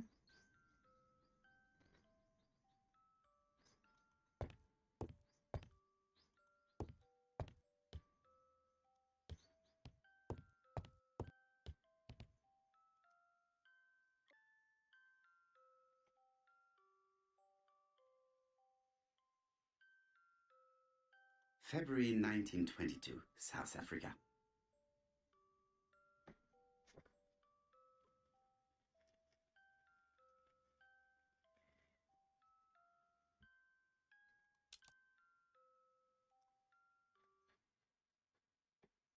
A signet ring bearing the Clark's family's coat of arms.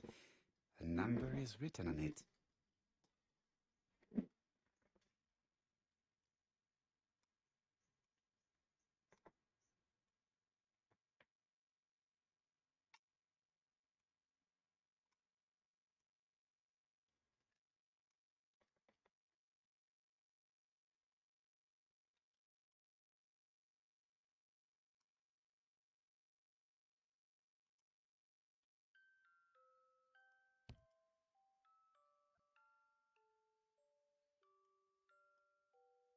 July 1920, Alaska Peninsula.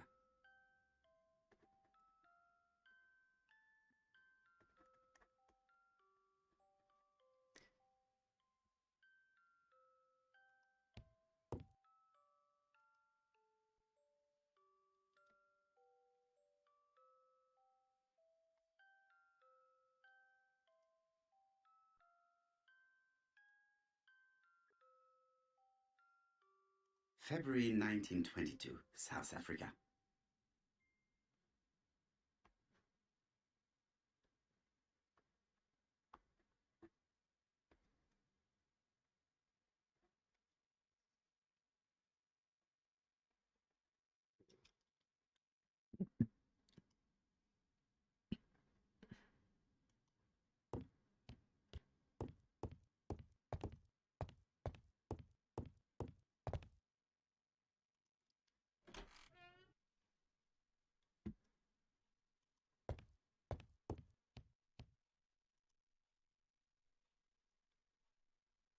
April 1925, Aceh Province, Sumatra.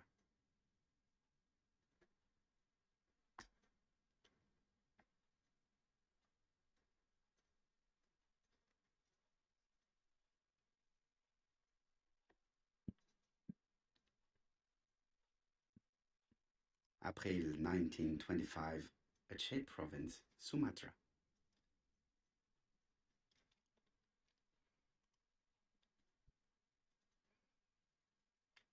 Is there another trophy that I haven't found yet?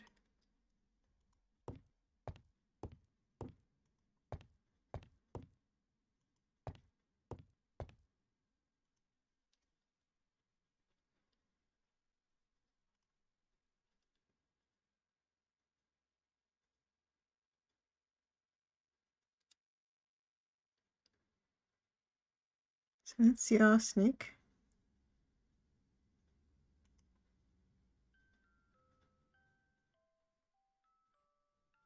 Is that the only thing there?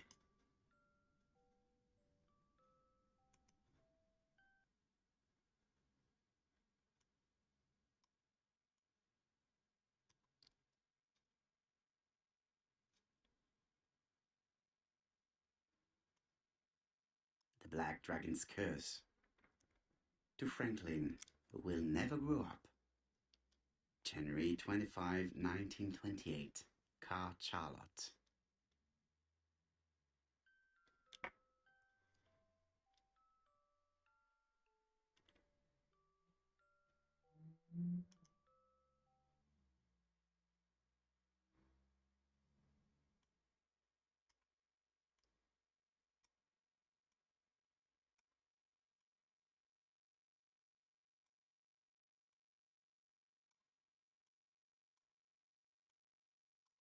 Miss Thoroughgrey Comside Churston Devon.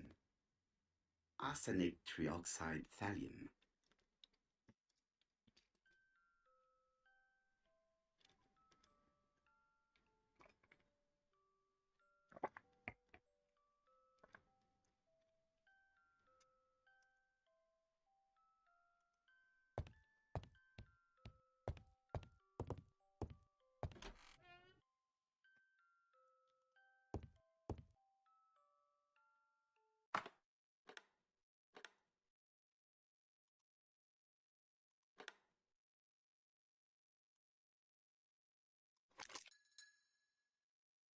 The plates around the picture appear to have unlocked. I think I've already seen these symbols on Franklin's trophies.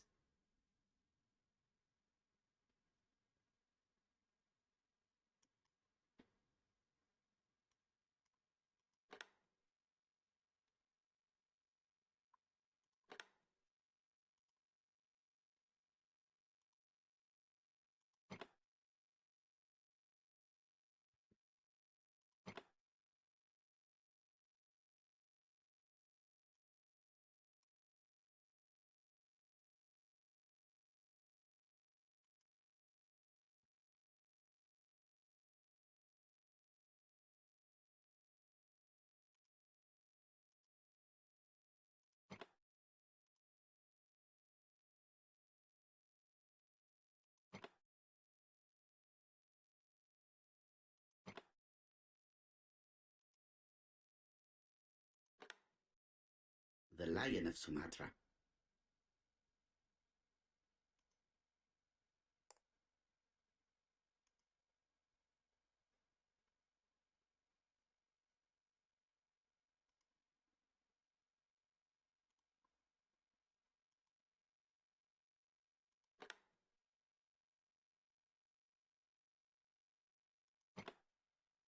The African kudu.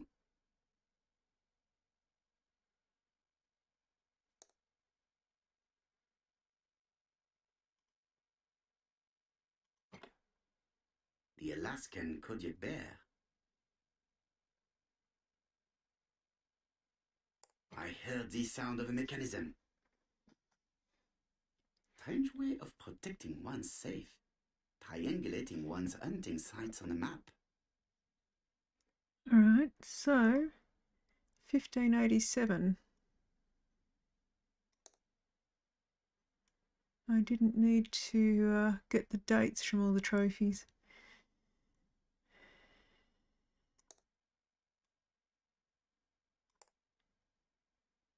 These documents are very likely going to help me for the rest of the inquiry.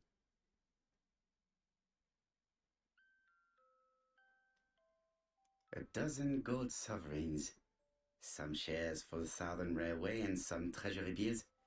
This is not worth much, hardly enough to justify a robbery. Eton College School year 1912-1913. Franklin Clark. School report for Franklin Clark.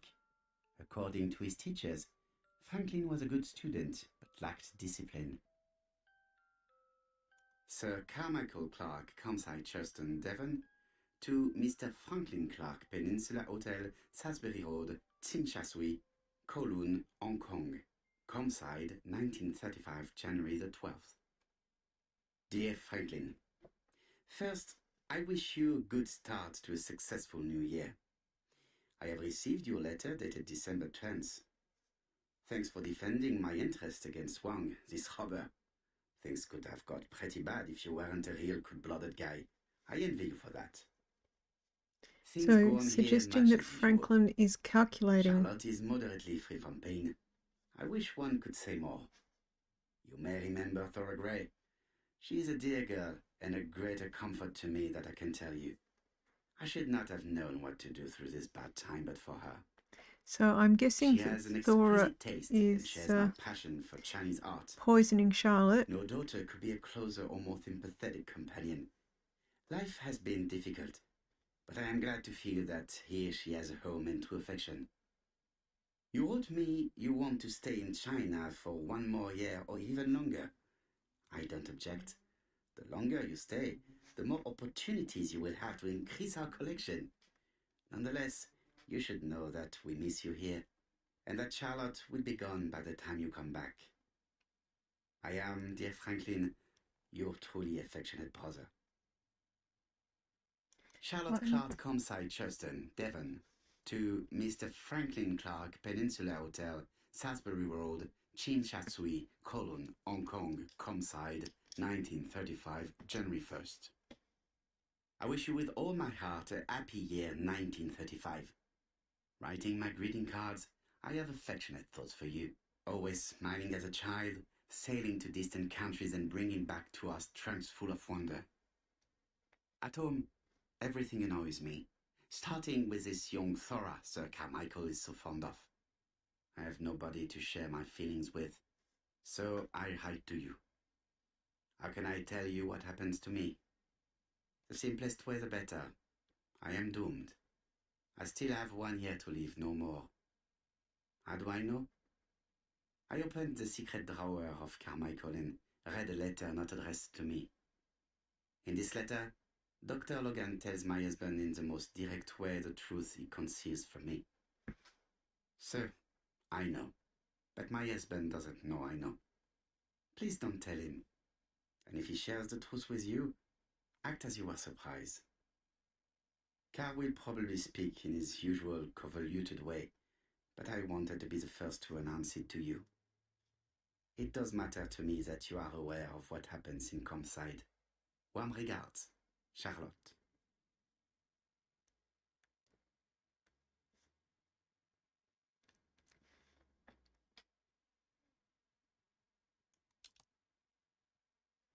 Alright, we're now being directed outside. They're going to totally know I searched the place. I've left things everywhere. Alright, back we go. And I didn't look at myself in the mirror upstairs.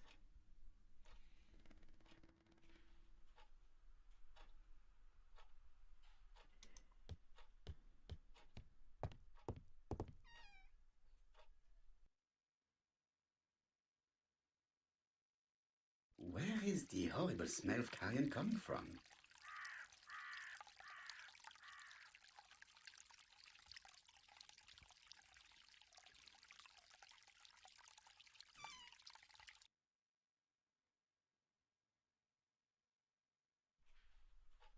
Nope, nope. I want to go back outside again. That's not what I was trying to achieve. Where is the horrible smell of carrion coming from?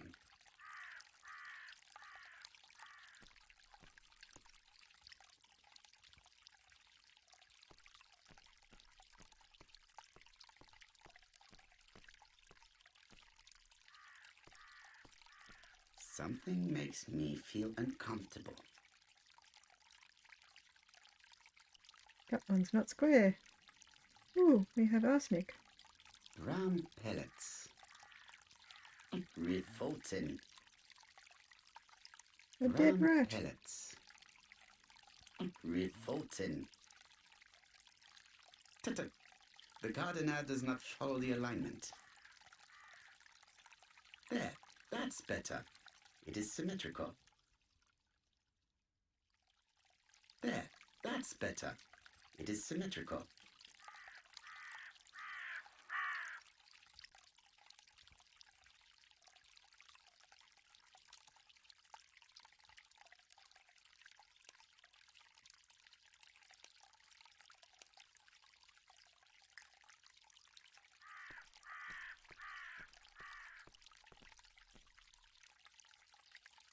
Can't go further that way. Let's come further this way.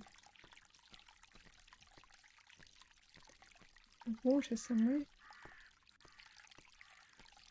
And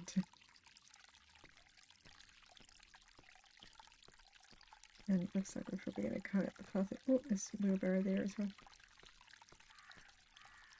This fountain makes a very relaxing sound. This fountain makes a very relaxing sound.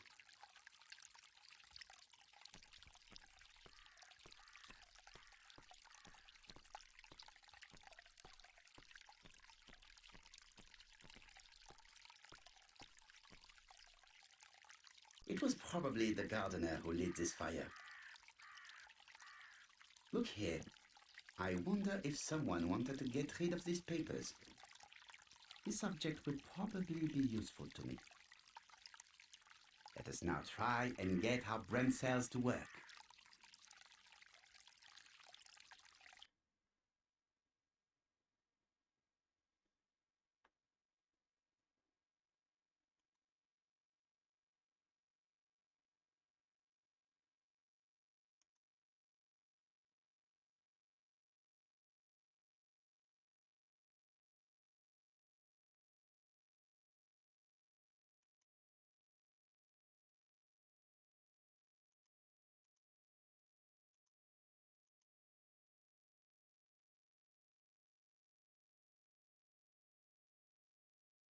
Okay.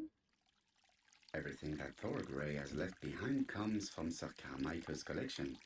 He most probably gave them to her, but he chose to leave them here rather than run the risk of being accused of theft. It is understandable when you know just how much Lady Clark mistrusted her. Let us now try and get our brain cells to work.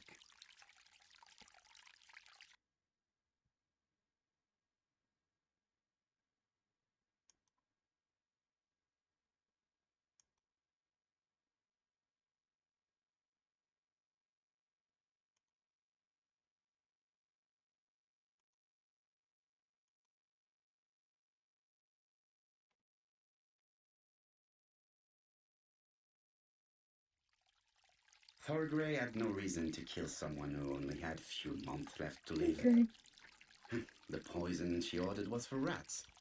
The gardener must have made good use of it, considering the stinking remains on the path not far from the property. I've finished here.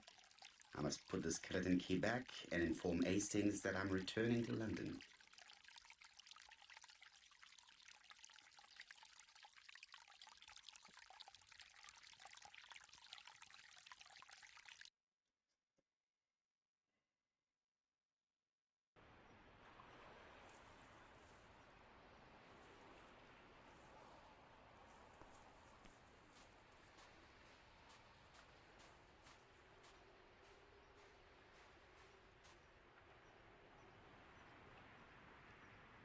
May you have peace, Carmichael. Charlotte.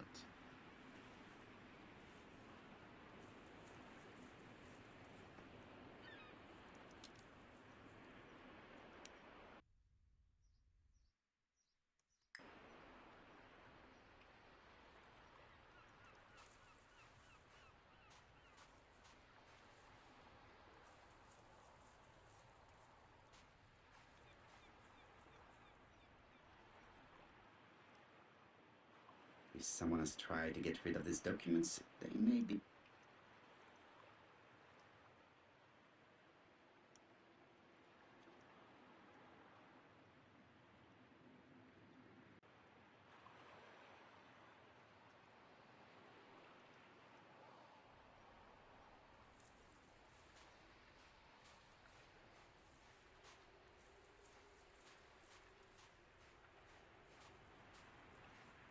Put the key back and I have to use the phone.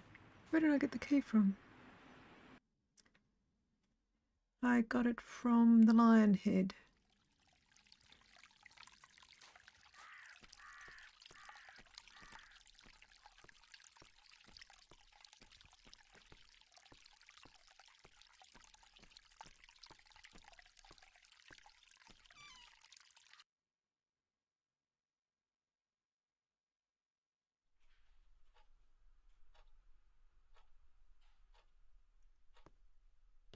Sir Carmichael's collection could rival that of a major museum.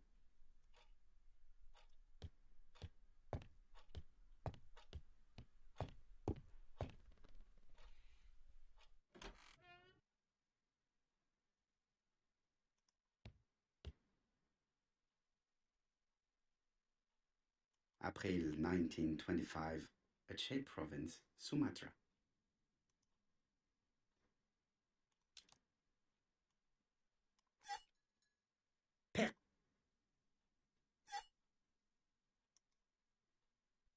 Key back. Praying in the mirror. One must. And then telephone Hastings. Hello, Hastings. I have finished in Churston. I will take the first train. Tell me, do you know how to restore writing on a burned document? Yes, you just have to soak a cloth with a hydrochloric acid solution and rub the sheet of paper. Then the characters appear. Bien. You have been of great assistance, Hastings. Could you please order the solution as soon as possible? Of course, but what documents do you want to read? You will see, my friend. À ce soir.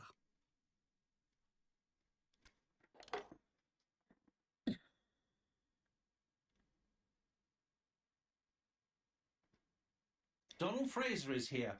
He insisted on waiting to see you.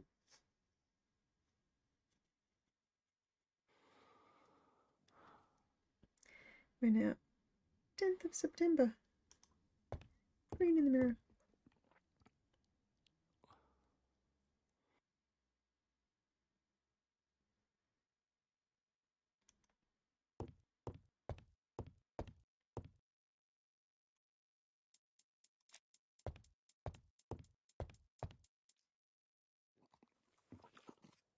This man is tired.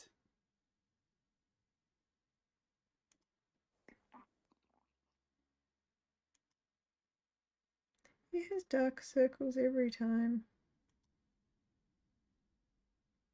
He hasn't really improved as things have gone on. Donald is short of sleep, and it looks as if he didn't even bother to undress before going to bed.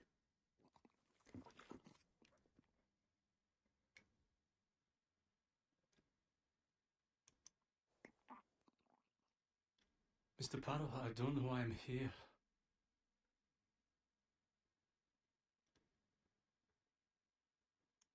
You wanted to talk, and you came to find the only man capable of hearing you. Mr. Poirot, since Betty's death, I've doubts about myself. I don't know what to do. And I keep having a horrible dream 3 nights in a row.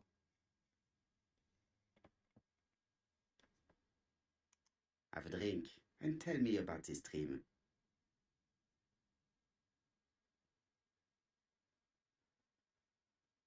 It's always the same. I'm on the beach with Betty. I grab her round the throat, and I squeeze and squeeze until she's dead. Her head falls back, and I see that it's no longer Betty. It's Megan's face. Have you seen Megan Barnard recently? Yes, our grief has brought us together. I never really knew her before. She's really quite a remarkable girl. But I would never tell her about my dream. Why not?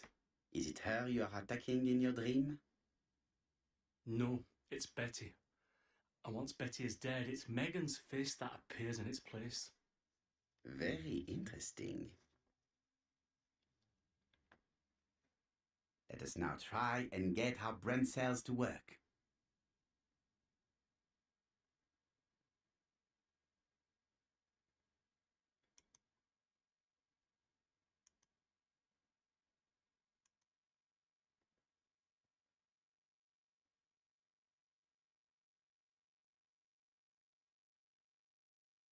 Mr. Fraser, I think that the real meaning of this dream is that you are in love with Megan Barnard. Please go on. Do. This dream certainly betrays your guilt. Oh. But what do you feel guilty about? Having killed your fiancé? Possible. Or forgetting her very quickly for her sister? Certainly. And this forgetting is perceived as a second death. So you don't really think I was the one who killed Betty? I do not exclude this theory. I am simply saying that I do not need to know that fact to explain your dream and your guilt. Thank you for being frank, Mr. Poirot. You've helped me a great deal. I'm going back to Bexhill. I'll not take any more of your time up. It is late, Mr. Fraser, and you are tired. I'll sleep on the train. I like trains. It's easy to sleep rocked by the sound of the wheels. That's a red herring. But we also know that Donald, not Donald, Poor we boy, also he know seems that completely lost. Well, women the seem other to brother like him. who also I likes think trains. Megan will take care of him. Oh, I remember. Did you order the product I needed? Yes, we'll be receiving it tomorrow.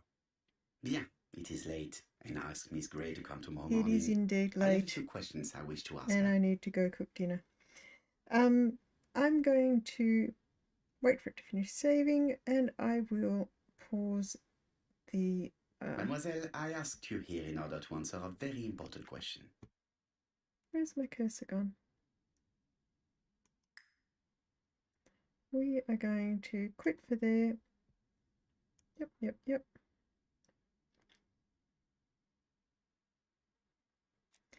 see what bonuses we've got.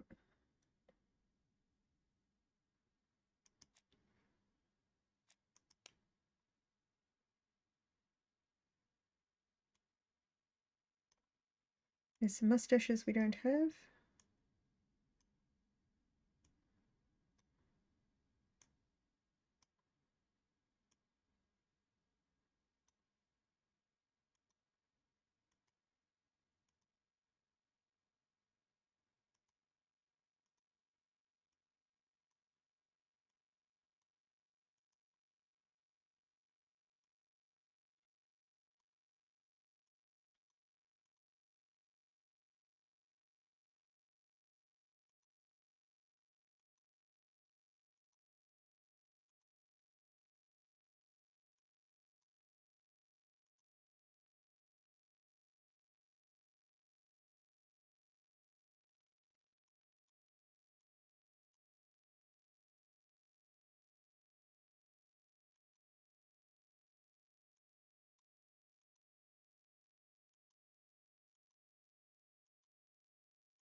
Apparently we've done a lot of hiding up.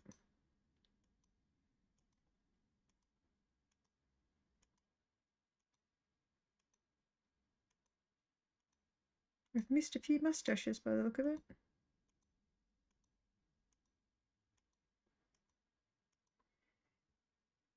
Alright. Oh, sorry. Back here.